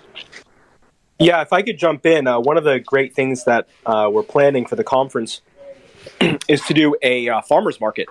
So Sunday morning, rather than having speakers or panels, we're going to have an outdoor farmer's market that's open to everyone who wants to come, as well as open to merchants to set up booths, local merchants, also people who want to fly in to set up booths. So it's a great way to demonstrate the primary function of Bitcoin Cash, which is cash, right? So I didn't want to have just us sitting around talking. I wanted to make the conference about usability and utility and highlighting the merchants. So all of that information will be up within the next week or two. And then when you talk about the ministers, Ronaldo actually recently on his tweet or group in the Twitter uploaded a beautiful interview from the former Minister of Finance, technically opposition. And if you hear him saying, if you want, I'll share the link. Every single word he says, he said his vision was to see crypto as a utility. And recently he went out around St. Martin and he saw so many stickers and he's so happy with BCH. And that's not his party. That's opposition and former Minister of Finance. And if they are praising it, it's not coming from just supporters. It's even opposition supporting us. It's really exciting to hear.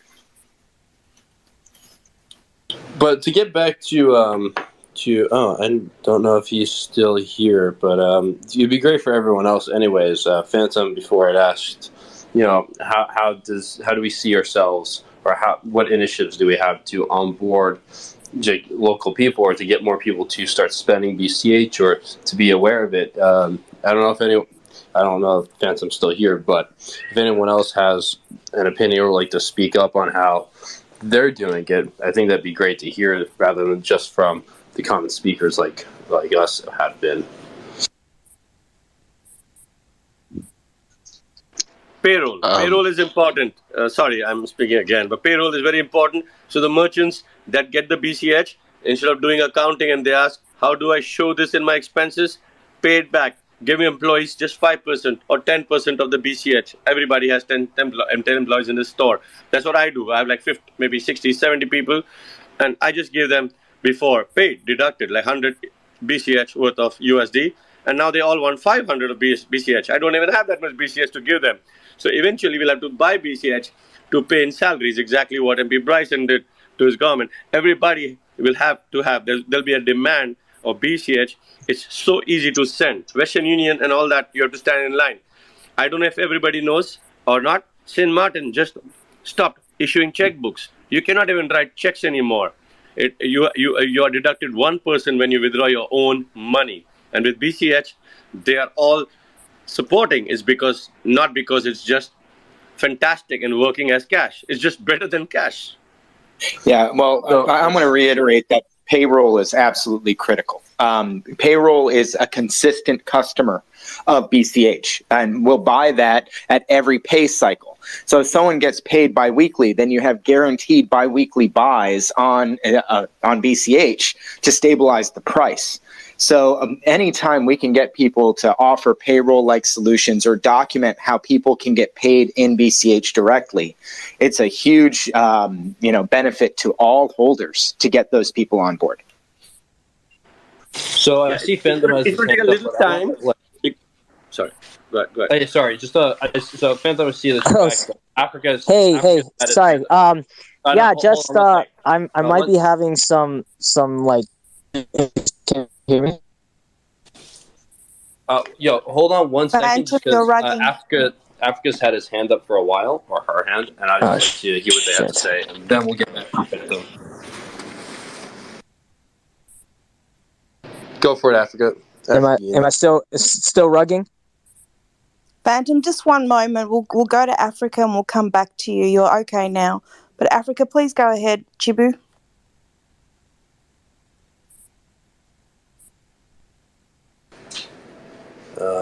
Okay, Africa might be away from the keyboard at the moment, so Phantom, if you'd like to go for it.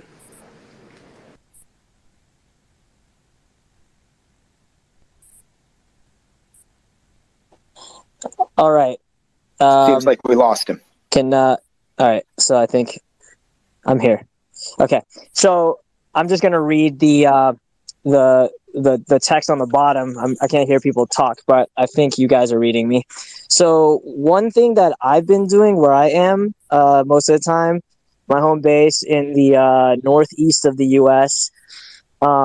Is I've been trying to collect rent in BCH, and I give a discount to my tenants who do give me rent in BCH. and I mean, it's only been successful one time for a brief second, but yeah, it's when I realized people are they don't have access to it, even in a place, near big metropolitan cities. And I was thinking of trying to crowdsource like a mining operation, some sort of cloud mining operation, where instead of even collecting rent, I would be like, okay, I would take a portion of all of my tenants in a building.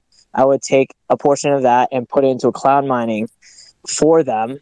So it's like a sneaky way to do it. And then so they would get BCH into their wallets. And it's just like, but I'm like, dude, is it even worth all the trouble? You know what I mean? It's like a lot of risk for me and all this stuff. But I mean, if it's decentralized currency, we can have decentralized distribution as well. So anyways, that's what I was thinking.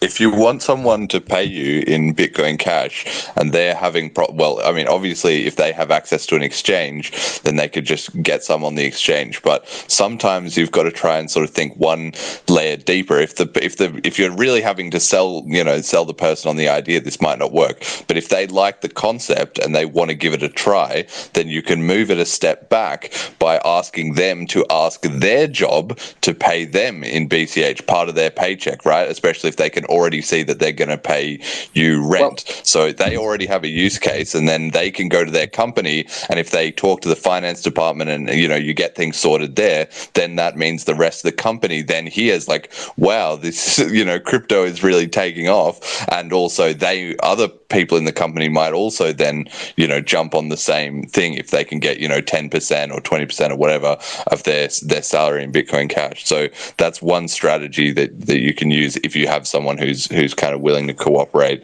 and wants to try it and build a self-sustaining ecosystem like that. Another counterpoint. Okay, that is an is amazing suggestion. I'm definitely going to try to implement that. I didn't even think of broaching one layer deeper. Thanks so much for that. I'm gonna step down now. Well, I mean, as a landlord, another thing that you can do is most of the time it is a wire or ACH that's going to pay that rent payment anyway. A lot of the services now, including Coinbase, allow you to have virtual bank accounts that auto-convert to crypto. So then your tenant doesn't have to do the conversion at all. They just pay rent. and magically it gets converted to crypto for you. Inevitably, you're basically forcing all of your tenants to buy crypto with their rent price, and then you get paid in that crypto. And they don't have to do anything. Yeah, that's a good point. And then also, not just that, but they also have just simple, if they want to convert automatically 10% of their salary, whatever it is, they can, I think they can just do it to inflows, or worst case, it's like you can set it to be daily, weekly, monthly, whatever purchases of X amount. And they could do it like that. And the fees are quite low. I mean, so let's say you're getting a 5% discount on rent. Let's say rent's $1,000 a month. That's, what is that, 50 bucks? 50 bucks? Yeah, 50 bucks. The fees on $1,000 of crypto are going to be about $4 or $5.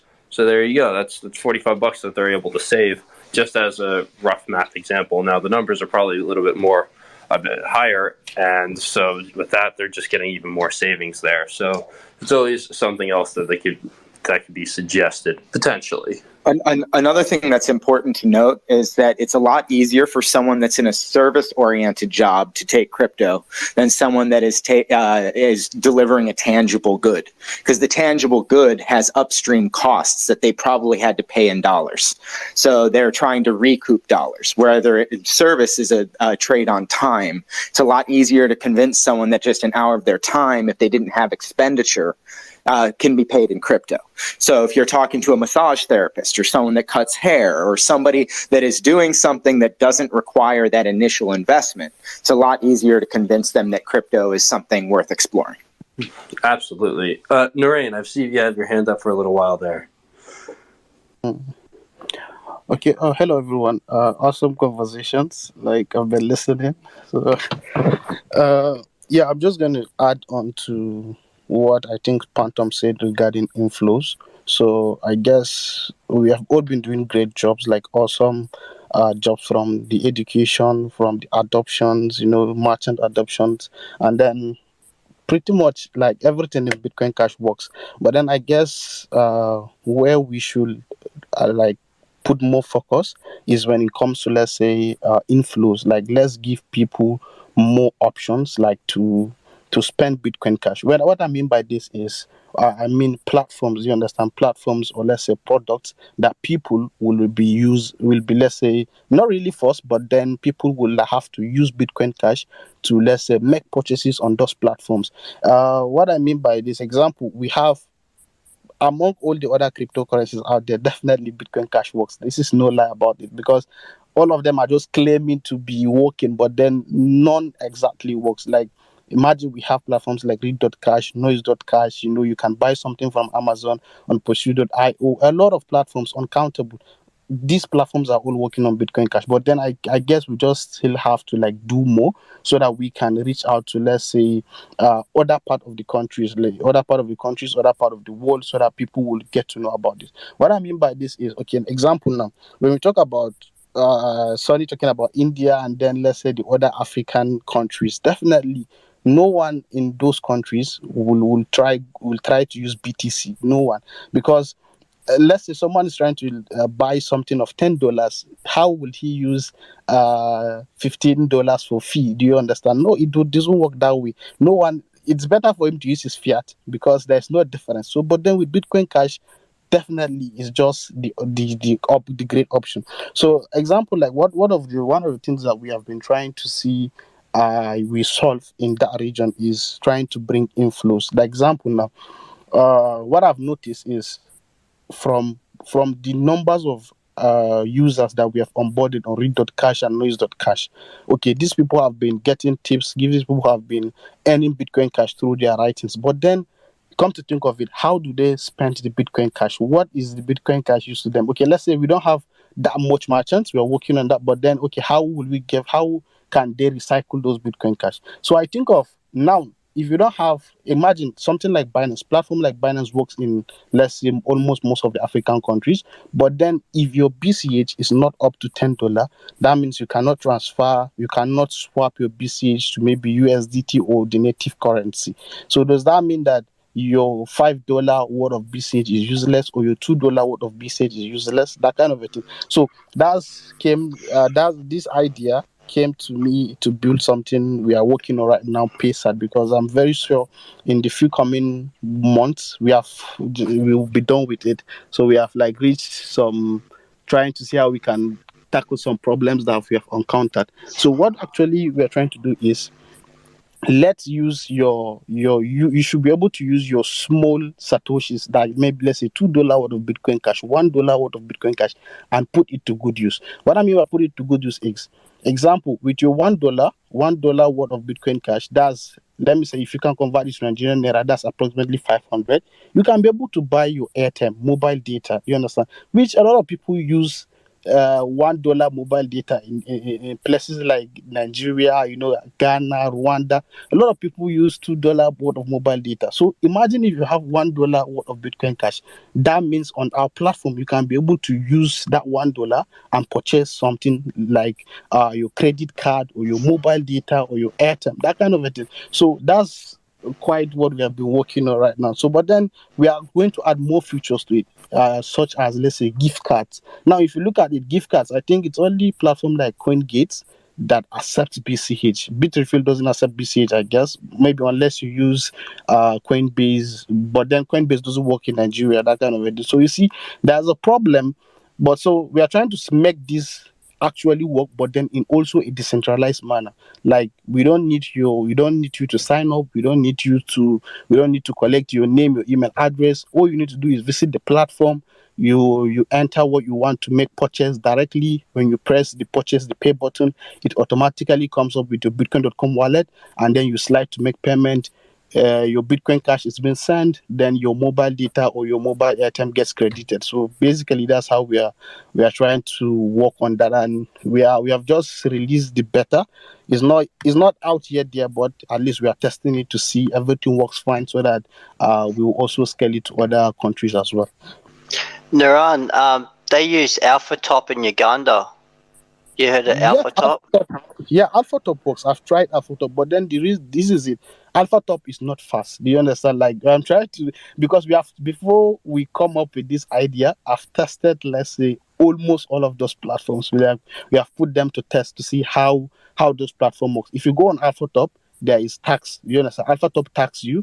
Alpha Tops, there's also charges. So, and Alpha Top is also charges. You have to like sign up and then do your whole KYC, and then Alpha Top is also slow, that kind of thing. So we have tested almost all of these platforms before we come into conclusion to say, okay, this is what we are going to build. And then most of the technologies we have used are also from the BCH community. Like we are using Prom.cash, the Bitcoin.com wallet, that kind of thing. So, and then we build the platform, so we integrate all those tools in the platform. Thank you, sir. I just learned something today. I'll be in contact because I do a lot of work in Uganda trying to get. Yeah. Thanks, mate. So that's it. So I guess let me even announce this, because we are working on our median event. So actually we are also planning a median event which is coming up on August. So it's going to be something that is I think we just use it to create more awareness to people. So it's gonna be a very big event. At least we will try to see how it's gonna be hybrid.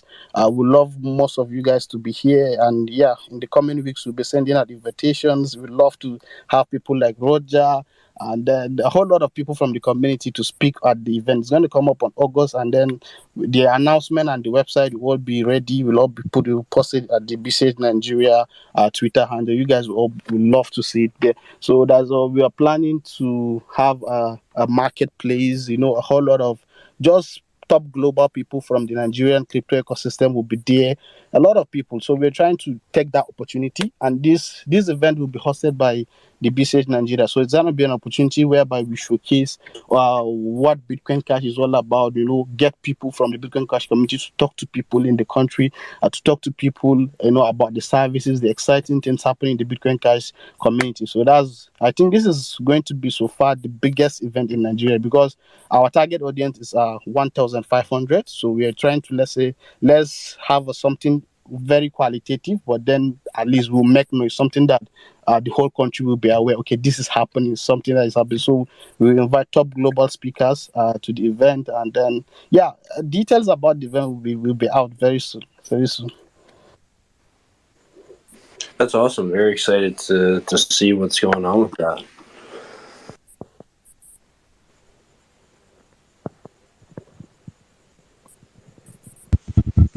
All right. Well, do we have more people that wanted to talk, or we've been going now for nearly 3 hours? So I've got a tiny little pitch. So bitcoincash.org, there's some translations that need to be done. So if anybody is interested in helping me do translations or add additional logos or marketing material or any type of work on bitcoincash.org whatsoever, please contact me after the space.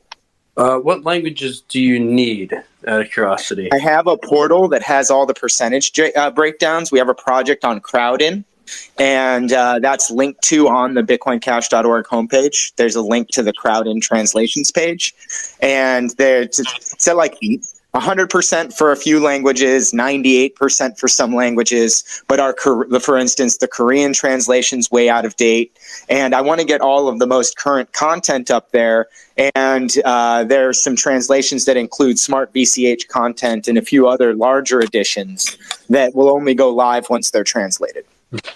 Great. We'll take a look. And guys, right. For everyone here, I neglected to mention it earlier, but some really cool initiatives going on thanks to Satoshi's Angels and then people that funded the Flip Starter. For anyone that onboards a merchant, if you post proof of it on Twitter, you can go to Satoshi's Angels website, just satoshisangels.com. I've posted the link a couple times. I'll post it again on my page a little bit later. You can get, I think it's $30 of Bitcoin Cash as a reward with an extra $5 for promoting it on Twitter or somewhere else. If you spend your BCH anywhere, you'll get, and you post on Twitter or Instagram or any social media, they will send you 20% of the Bitcoin Cash you spent back to you, up to a total of $50 per transaction and $200 per month. And there's also an initiative for a merchant's follow-up campaign. If you go to map.bitcoin.com and you find a merchant that spends Bitcoin Cash and you pay with Bitcoin Cash, besides the cash back, if you tell them that, hey, we went to this merchant and they still accept Bitcoin Cash, they'll send you some amount of Bitcoin Cash extra as well. Looks like I just made $20,000. You crushed it. My night. I'm just going to do that now. Go for it. I think there's some terms that limit the total reward, but yes, please go claim some of that reward. It'd be great for that money to be used. I will leave it for the real. We need all that money to rotate. But yeah, $30 a merchant, $20 spending, $50 times. Yeah, Mark, we made some money. Mark Falcon, are you there? Yeah, time to cash out. So hey, listen, but guys. But seriously, guys, I mean, it doesn't matter. Even though you guys onboard a lot of people, it doesn't mean you shouldn't collect some onboard anyways. Yeah. I did want to do a suggestion. I don't know if Roger is still listening and others. And I know everybody has their own website and .thing and .dat. And of course, I fully support. But I think Bitcoin.com should be the one. And then it should have everything by that supporting if something is Australia or India. Like it's when I printed my material. So I have usecash.com. I think it's Mark. I have whybitcoincash.com. I don't know who that is. But I have so much to print. India is such a big country, and then St. Kitts and St. Martin. Definitely we can't keep changing that. And what happens is it's a word of mouth. You want the word to spread. So it's BCH. It's like green. It's this. It's now when I tell them you want to see videos of how to onboard or a good speech, go to usecash.com. Go for your wallet. So it's actually very confusing when we'll have 100 websites eventually, and I don't know if everybody really approves of this, but I agree think we should with have you. one central, even though it's decentralized, I should not use the word centralized, one website that can actually list all the supportive websites for whatever purpose it is. It's much easier to work that way. I don't know. I agree that there should be a limit on the total sites. The problem is that It's so much if you go into confusion Google, now. and type Bitcoin Cash, and the number one hit's bitcoincash.org. So whether or not a majority of the people I tell about Bitcoin Cash, they're going to go Google it. The first couple of links are the ones we need to focus on. And I agree with you about bitcoin.com. I think bitcoincash.org is another one of those properties. But wherever people are naturally getting to through search, we need to make sure the data is good for them. Yeah, For example, I wanted to do something for India, and then Bkashi, I don't know, he was listening before, told me, and he texted me, why Bitcoin.com actually has, why BitcoinCash.com actually has 16 languages. It has Hindi also in it. And I was like, wow. So I posted it. It has Spanish, French. It actually eliminates my need. Sorry. Is there? So we have all those languages on bitcoincash.org as well. I think we have more than 16 Oh, yeah, exactly. languages. So a couple of them guidance is good.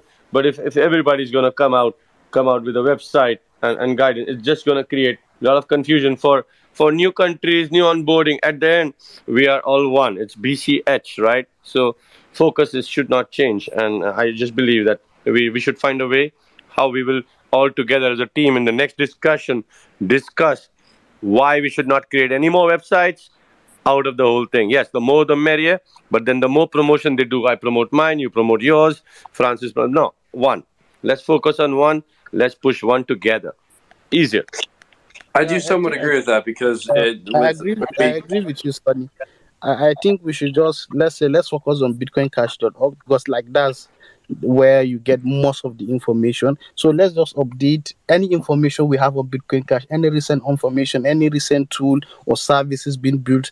Let us have it on bitcoincash.org very fast so that when people go there, they get to see a whole lot of stuff. Like I don't think there's any crypto platform or website out there that you get to see a lot of products, services, than Bitcoin Cash. So I think, and we have a lot of them, like a lot of things being built on Smart BCH, a lot of things being built on Bitcoin Cash services. So that kind of a thing. So let's just push everything. But Smart BCH is for whom? I mean, I being a BCH fan, I've onboarded many persons. I have Sunny with a double Y. I couldn't get Sunny.BCH. But Smart BCH is more for people that want to create the tokens, want to trade. No, merchants have zero. I think the merchants have zero knowledge, or should be if they want to. Yes, but technically, what is Smart BCH? I'm not a techie, but yes, we are concentrating on Bitcoin Cash. For merchants, it really doesn't matter. At the end, you cannot have Smart BCH without BCH, right? So definitely. Help me. Cash has got a lot of resources on there.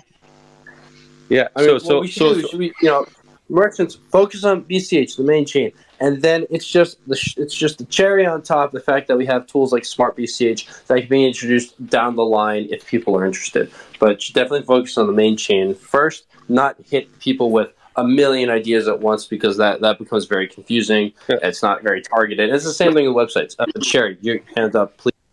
I just want to give Sandra, she's jumped up a chance to say hello. So hello, Sandra, and let's just hear from Sandra. Well, thank you so much. It's finally nice to be able to speak. And I'd like to say thank you to everybody for everything that you're doing. It's absolutely wonderful to hear about all the merchant adoption that's going on. And also my friend Geeta and I, she dropped off, but we are also planning on opening up a business out in the Caribbean. So it's really wonderful to hear all of this. And at the appropriate time, we'll be speaking to the right people. So I really want to thank Roger very much for everything that you always do for the space. Sunny, Mark, Ryan, other people that I hear about, and absolutely just love being here and absolutely am looking forward to coming to the conference. So thank you very much. Sandra, where are you from in the Caribbean? Please, don't leave it incomplete. Caribbean is massive. Where in the Caribbean? Oh, it's a surprise. No. We need to know. You said you are planning something in the Caribbean. We need to know where. You know what? We'll either do. You can text me. You can DM me. Just. No, it's okay. It's fine. It's not a secret. I'm just teasing. It'll be either in St. Kitts or St. Martin, or maybe both. Oh, well, perfect. I'm very happy. Thank you for jumping up, Sandra. I know it's really hard. The boys just get going and it's hard to really squeeze in when they start. Yeah. Have to give the ladies a chance to speak every now and then. Hey! Who's assuming whose gender? This is 2022. I thought we can't assume. Maybe someone identifies as a llama or something. I don't know. We have to be all inclusive here. Come on, boys, please, No, Sherry. guys. No, see, I need to mute you guys occasionally because I do find on Twitter Spaces, women don't usually aren't given a chance to speak. So I need to mute the guys occasionally when a lady walks in. So thank you, Sandra, for speaking up. Thank you indeed. If I can just jump in real quick, I need to get off the call, so I wanted to thank everyone. I'm looking forward to seeing more of you in person.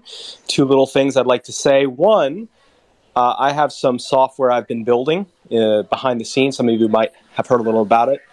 It will be released in the next month, so I'm actually looking for beta testers. So if you're interested in seeing some Bitcoin Cash software that I made to help make adoption better, please contact me, and I will give you beta access. Second thing is, I'm very excited to be joining Sunny and Roger in the Caribbean in the coming few weeks. So I'll be putting out a lot of new content, and I hope you guys will check out my YouTube channel when the new videos come up. Great, appreciate it, Mark. I can't wait. You too, Mark. I'm joining you too, Mark. I'll have to say goodbye too. Goodbye, everybody. I'll let you guys talk. Thank you, Sonny. Thank you. Bye-bye. And we've got Bitcoin Cashew who's jumped up as well. Hello, Bitcoin Cashew. Did you want to say something? Hello. I wanted to actually divert the topic towards something that we've seen often in the Bitcoin Cash space, which is all the negative marketing that we get. And honestly, it's a lot of concentrated effort. It's not random noise. And I'm wondering if we should, as a community, really set targets to counter those brigades, to hit certain milestones, and to hear everyone's opinions here on what they've faced in this regard, what they've done, and what they would suggest. So I've actually thought about this a lot, because what I noticed is in the beginning of Bitcoin Cash in 2017, there were a lot of people that were defending bigger blocks and a reasonable scaling roadmap and trying to keep Bitcoin working and cheap and functional for everyone. And what I've noticed is a lot of those voices have gone quiet. And those voices were really important to counter some of the FUD, even though that FUD is unwarranted a lot of the time. But we need those voices back. You know, when was the last time we saw Rick Falconich put out a tweet that was pro BCH, when that used to happen a lot in 2017 and 2018? Those types of things, we need a more concerted effort on the positivity side, where we can get some of the voices that have been quiet back, trying to push and getting Bitcoin Cash back into the hands of people. And I think that's something that's really important, because I think a lot of those people are still supporters. They're just not as vocal about that support, so that we can try to drum up, better marketing for our side.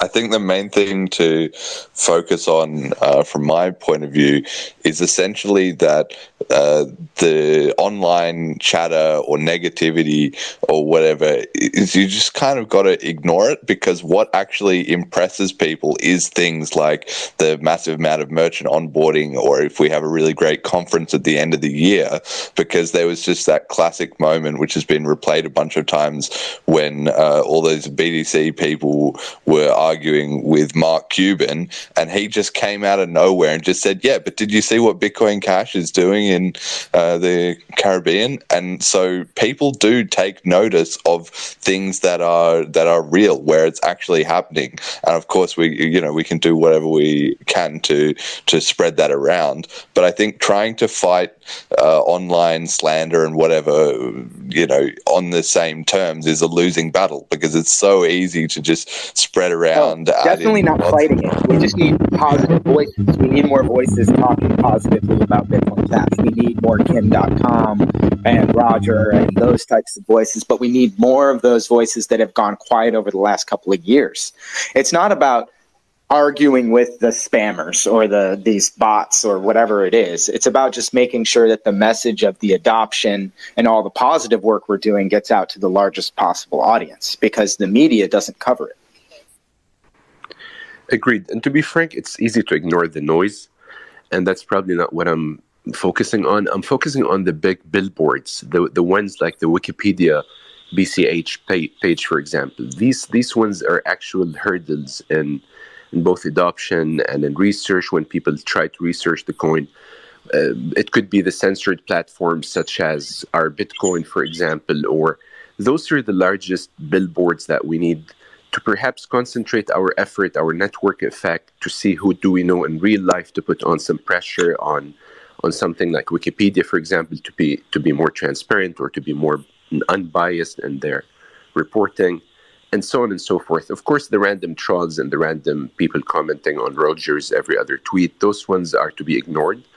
But the ones actually hurting adoption, the big billboards out there that we should perhaps try and fight, even perhaps legally, or we raise funds to counter this misinformation, I really think it's worth the battle.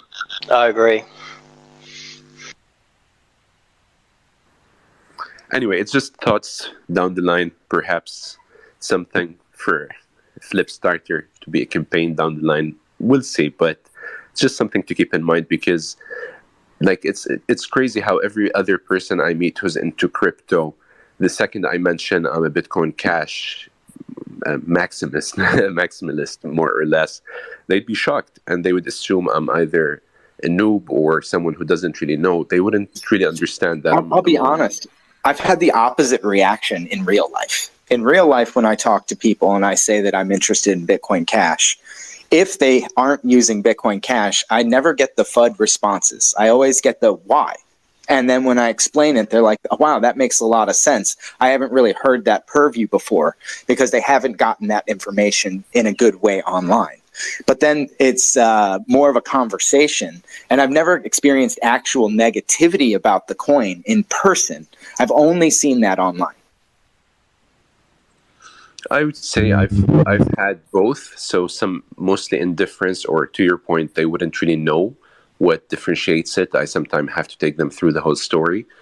And some other times it would be them thinking it's another, say, BSV or BitConnect or something. They wouldn't really know that it's a very valid, if anything, it's the actual continuation of what Satoshi left behind. And that's something many people are ignorant of. And yeah, it's probably something that I've fought on Reddit since 2015 up until now on Twitter. And it's something that I'm finally finding that some concentrated effort or some actual network effect that we could leverage between us with targets. I'm not saying let's go brigade some forum or some entity, but maybe we could really leverage specific targets and say this is our target this month to really decounter Wikipedia's lies, for example, or something similar. I agree with Bitcoin Cash, especially on Twitter Spaces. A lot of people don't know about Bitcoin Cash, and I think these meetings, people coming together and having people listen in are very important. We haven't had much exposure on these platforms, and there's a lot of misinformation on Twitter. And those discussions haven't happened, and other groups have been on Twitter for the last 7 months having these discussions, and I think we're just beginning to have them, and it's great that we're doing that now. If I may take a quick second to shill a new merchant with some really cool stuff, which also helps promotion, by the way. If it's in the background of a photo, or if someone's going into your room and they see it, it's going to definitely promote discussion. As I mentioned quite a little earlier, weebcastle.com, weeb, W-E-E-B, castle, however you spell castle.com, C-A-S-T-L-E, I think. I don't know how to spell castle. Can you tweet it? Is there anything for you to tweet? Put up the top? Yeah, I mean, can you see it on my profile? I have it as a pinned tweet. They've got really awesome lights. Yeah. So this merchant, they now accept Bitcoin Cash, and they created some Bitcoin Cash lamps for us, which is pretty cool. And they look phenomenal. I just got mine yesterday. They just came in. A bunch of people have ordered them. But hey, I mean, they're really cool. And besides, they also have another 900 different anime lamps if you guys are into that. Which I do have a couple of, but the Bitcoin Cash ones I was super excited about. This merchant loves Bitcoin Cash. Now he's all over all the communities. So I mean, it's a great talking piece. I have two of them in my room. I'm gonna have one of them in my living room. So anyone comes in, I mean, it's just a great talking point. Like, oh, that's a neat lamp. Yeah, I mean, that's Bitcoin Cash. I paid for it with Bitcoin Cash, et cetera, et cetera. So just a little shout out to, it's not my business, but cool merchant that recently onboarded. And I mean, the lamps are pretty cheap too. I mean, part of the reason I wanted this to come out was because the only other Bitcoin Cash lamp I saw was like $300 something. I was like, oh, that's a lot of money. I mean, it's cool, but I don't want to pay that much. These lamps for the nicer ones are like $24 shipped. And it's pretty incredible. So yeah, if they're way you guys cheaper will, than check it Hayden's out. lamps. Yeah. And they're just up in the nest. If anyone wants to have a look at it, it's up top in the nest. Yep. And Hayden's lamps are pretty awesome. Those expensive ones that were just mentioned, they do have Wi-Fi controllers and allow you to set up like different color patterns, and they're pretty awesome. I got one of them, and I could recommend those as well.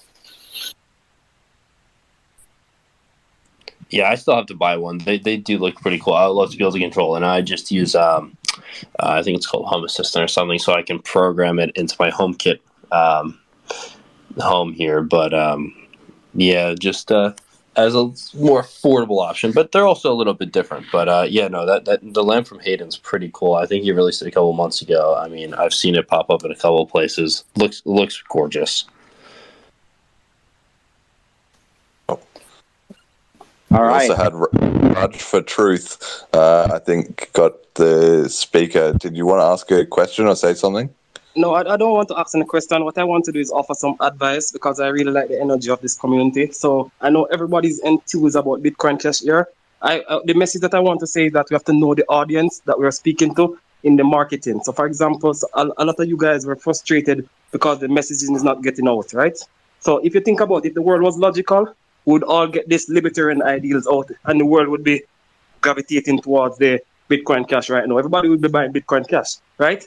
So if we want to get, sometimes you have to know the audience. If you're talking to a person that's thinking only about the price, I think the messaging should be clear. So you just tell them, I think Bitcoin Cash will go up in price because in the long term, if cryptocurrencies win, Bitcoin Cash will be usability. So all these Bitcoin people will send their Bitcoin into Bitcoin Cash. That's simple marketing. You don't have to get triggered by your messaging. And if you're at a BCH space now, like where we are now, we can talk about the merchant adoption and all these logical things because we understand that merchant adoption will also increase in price. We are playing a game that we have to compete as well. So, and if you have the capital that you can do the marketing itself, that's why it's called a decentralized currency. So that's my point, and that's my views that I wanted to tell you guys. So I love the energy and keep on doing the good work. I agree. I think with cryptocurrency over time, Bitcoin Cash is placed very well in the market as cash. And I think over time, anyone who invests in it, especially at the prices today, they will benefit from holding Bitcoin Cash. Josh, you were going to say something. Jump in, Josh. Oh, I mean, I was just going to say that it's spot on. We all have to do our part on the marketing side because it's a decentralized currency. There's no centralized fund or centralized entity that's going to take care of doing the mainstream marketing for us. And I found that I really like working within the community. It's really good to see adoption sprouting naturally in so many places. It was really cool to see Sonny on the call earlier as well. Is there anyone else down here that's been a listener that would like to come up and ask a question, state your opinion on anything? Just would like to, keep this place a bit open, get more people involved if they'd like to. I think we're winding down for the evening, if it's the evening for most people out there, but we've got someone who wants to come up. Let's see. Syndrome. Syndrome, did you have something to say?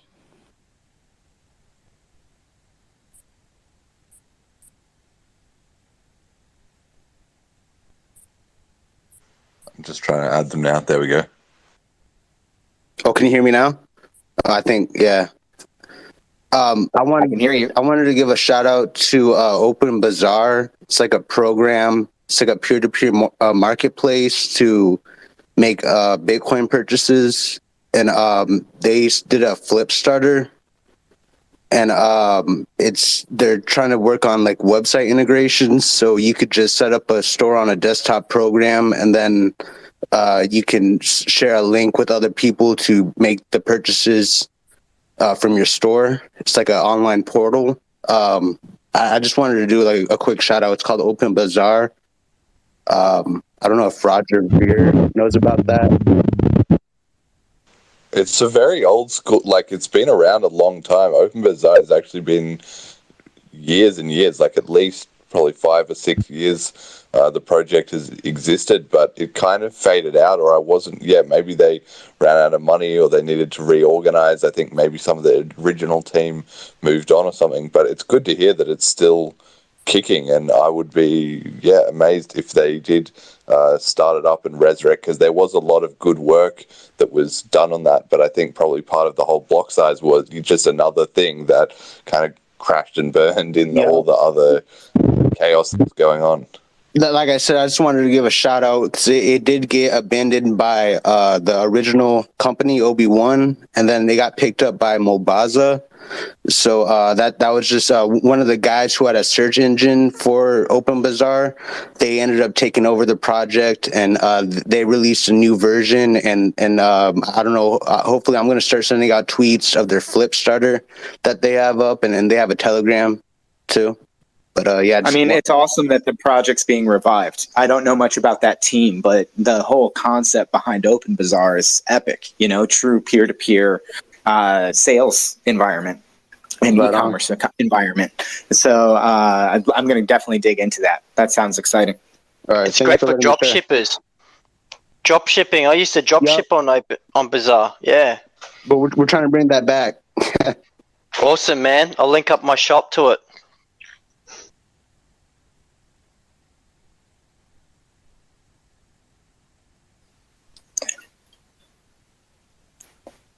Anyone else got any questions or predictions about the Bitcoin Cash space?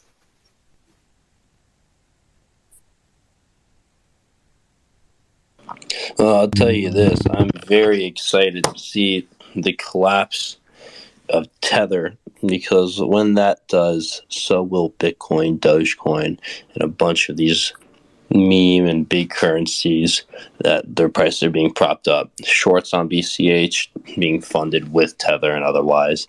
Seeing Tether collapse will be one of the happiest days of my life. Question for you, right? Because I've been thinking about this. So a lot of people switch between crypto and a stablecoin. And they do that because they fear that the price is going to go down for their coin, and they want to, store their value as USD for some reason and switch over to the stablecoin. But the moment they do that, they've just gotten rid of their Bitcoin Cash, and they've put downward pressure on the price because they've just traded it out. And you've given the exchange that you're getting your stablecoin for more BCH on their balance sheet to potentially short the coin. So how much damage do we think actually happens from that effect, and how do we prevent that from happening? So the only way to prevent exchanges from doing that is regulation, which is not really a great answer. Seeing UST collapse, it took longer than I expected, but I've been telling people for a long time it's coming. UST, the USDT, the same thing's going to happen. I mean, 4% of their portfolio is cash. The rest is US bonds and otherwise. So, I mean, with the rate hikes, unless they hold to maturity, which means that their funds are not liquid, the they have a massive loss currently, and the only way that they've been able to fund that is to mint more Tether, which is not redeemable. It's a recipe for disaster. But unfortunately, all stablecoins that are through a centralized source, and it's centralized the only way to have a somewhat effective stablecoin, because algorithmic will always fail. But you can't have a stablecoin that's 100% cash, because then they're going to be losing money, the decentralized organization that's running it. So they have to fund it they have to back it by debt and otherwise, so they can collect interest, so they can pay their employees and otherwise, and whatever other costs.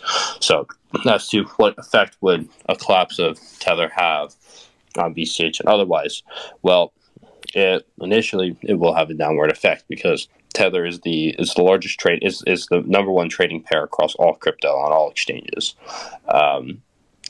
So we will see negative pressure. However, people aren't using it as collateral for any kind of investment on BCH, unlike they are for Bitcoin, Dogecoin, otherwise.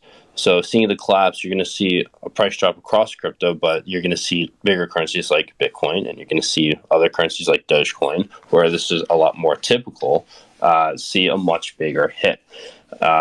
Combined with the fact that we are entering, in my opinion, a long overdue worldwide economic recession, we're going to see crypto fall very low for the first time, below the last peak's highs. With this, Bitcoin Cash will also fall, likely. But again, nowhere near as much, because with the amount of shorts with Tether falling, these short positions will have to close, because there won't be any backing. And currently, I mean, exchanges are already allowing shorts, even if they don't have the proper funds to support the short, which is why they disable Bitcoin Cash withdrawals for a period of hours or days. And you see on even large exchanges like Binance, they've done it multiple times where you've not been able to withdraw BCH for a couple hours or days, because they've been trying to buy up supply so that they can fund the shorts that other people are placing. So there's really no good answer, but I think a Tether collapse would be an incredible notion for us. It gets all these people like Adam Beck and Michael Saylor. While I and all this agree that Tether's the elephant in the room, the Tether collapse invites regulators to come into the space in a really, really horrible way, right? If we watch as a $80 billion asset disintegrates, that's way bigger deal than even UST was, and it's the difference is like an order of magnitude if there's an issue with USDT. So my fear isn't like I want them to get I want that honestly to go away. I wish people didn't trade USDT because I think it's a toxic asset, but it is the biggest crypto in the world effectively, because it's also what's fueling Bitcoin's price and market cap, which is so. I would argue it's probably the most used crypto. I know what you mean, but this was the plan all along. Is for this stuff, it is likely the plan all along, or if not the plan, an inevitability. Regulators would love for Tether to collapse, because yes, it gives them a perfect excuse to regulate. Like, see, even stablecoins aren't stable. We need to come in and regulate this. Unfortunately, we're at the point where it's a necessity. It's better to take the damage now than further down the line. There's no reason to try and support it. It's something that's going to happen, and yeah, it's going to invite governments to regulate it, and it's going to be their perfect scapegoat to do so. But in my opinion, it's something unfortunate, but we're going to have to deal with it.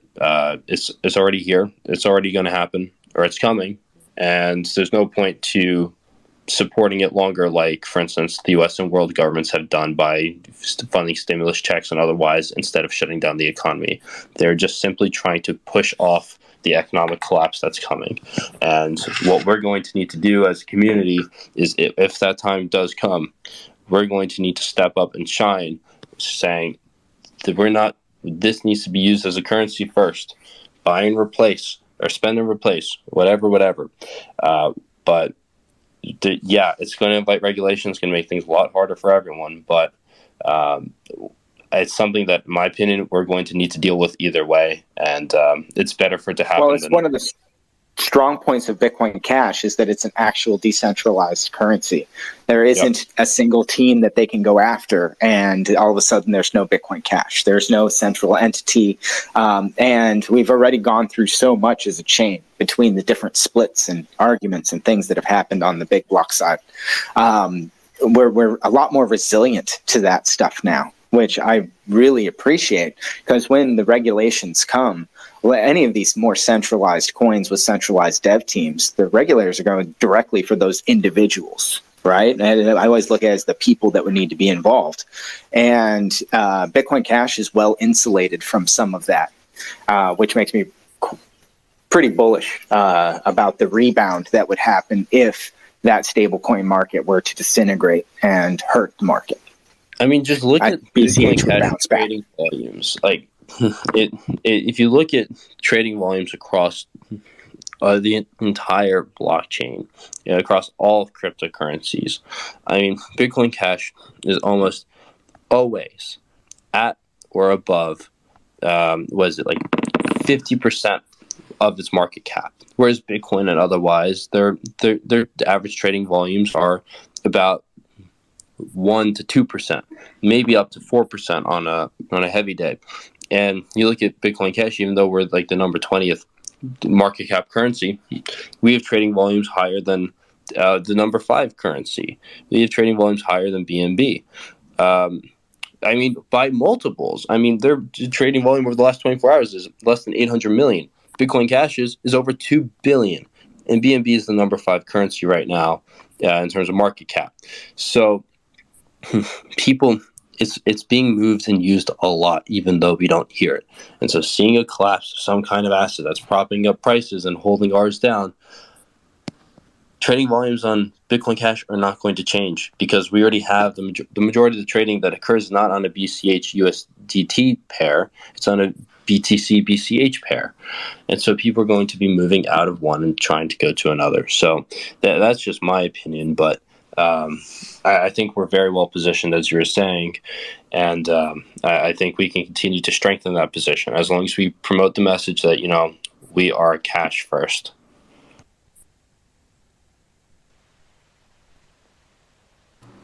Hey guys, I just wanted to step in, introduce myself. My name is Fuad. I'm a BCH user in Dubai, which is in the United Arab Emirates. You've probably heard a lot about Dubai, having the biggest mall in the world, the biggest tower in the world, all that kind of stuff. I think bringing more merchants adoption here is a bit tough, because mostly we have shopping malls, and you can't really get to the owner of the store. Usually it's some kind of corporate CEO or something that you'd have to reach to, which makes it a bit more difficult for merchant adoption. But I was also wanted to talk about the currency here. So here it's the UAE dirham, which is pegged to the US dollar. And it's kind of risky, because right now inflation, is about to start and stuff like that. So it's really interesting what the UAE is going to do. Like, could they, for example, make a currency with Saudi Arabia, for example, or could they adopt crypto?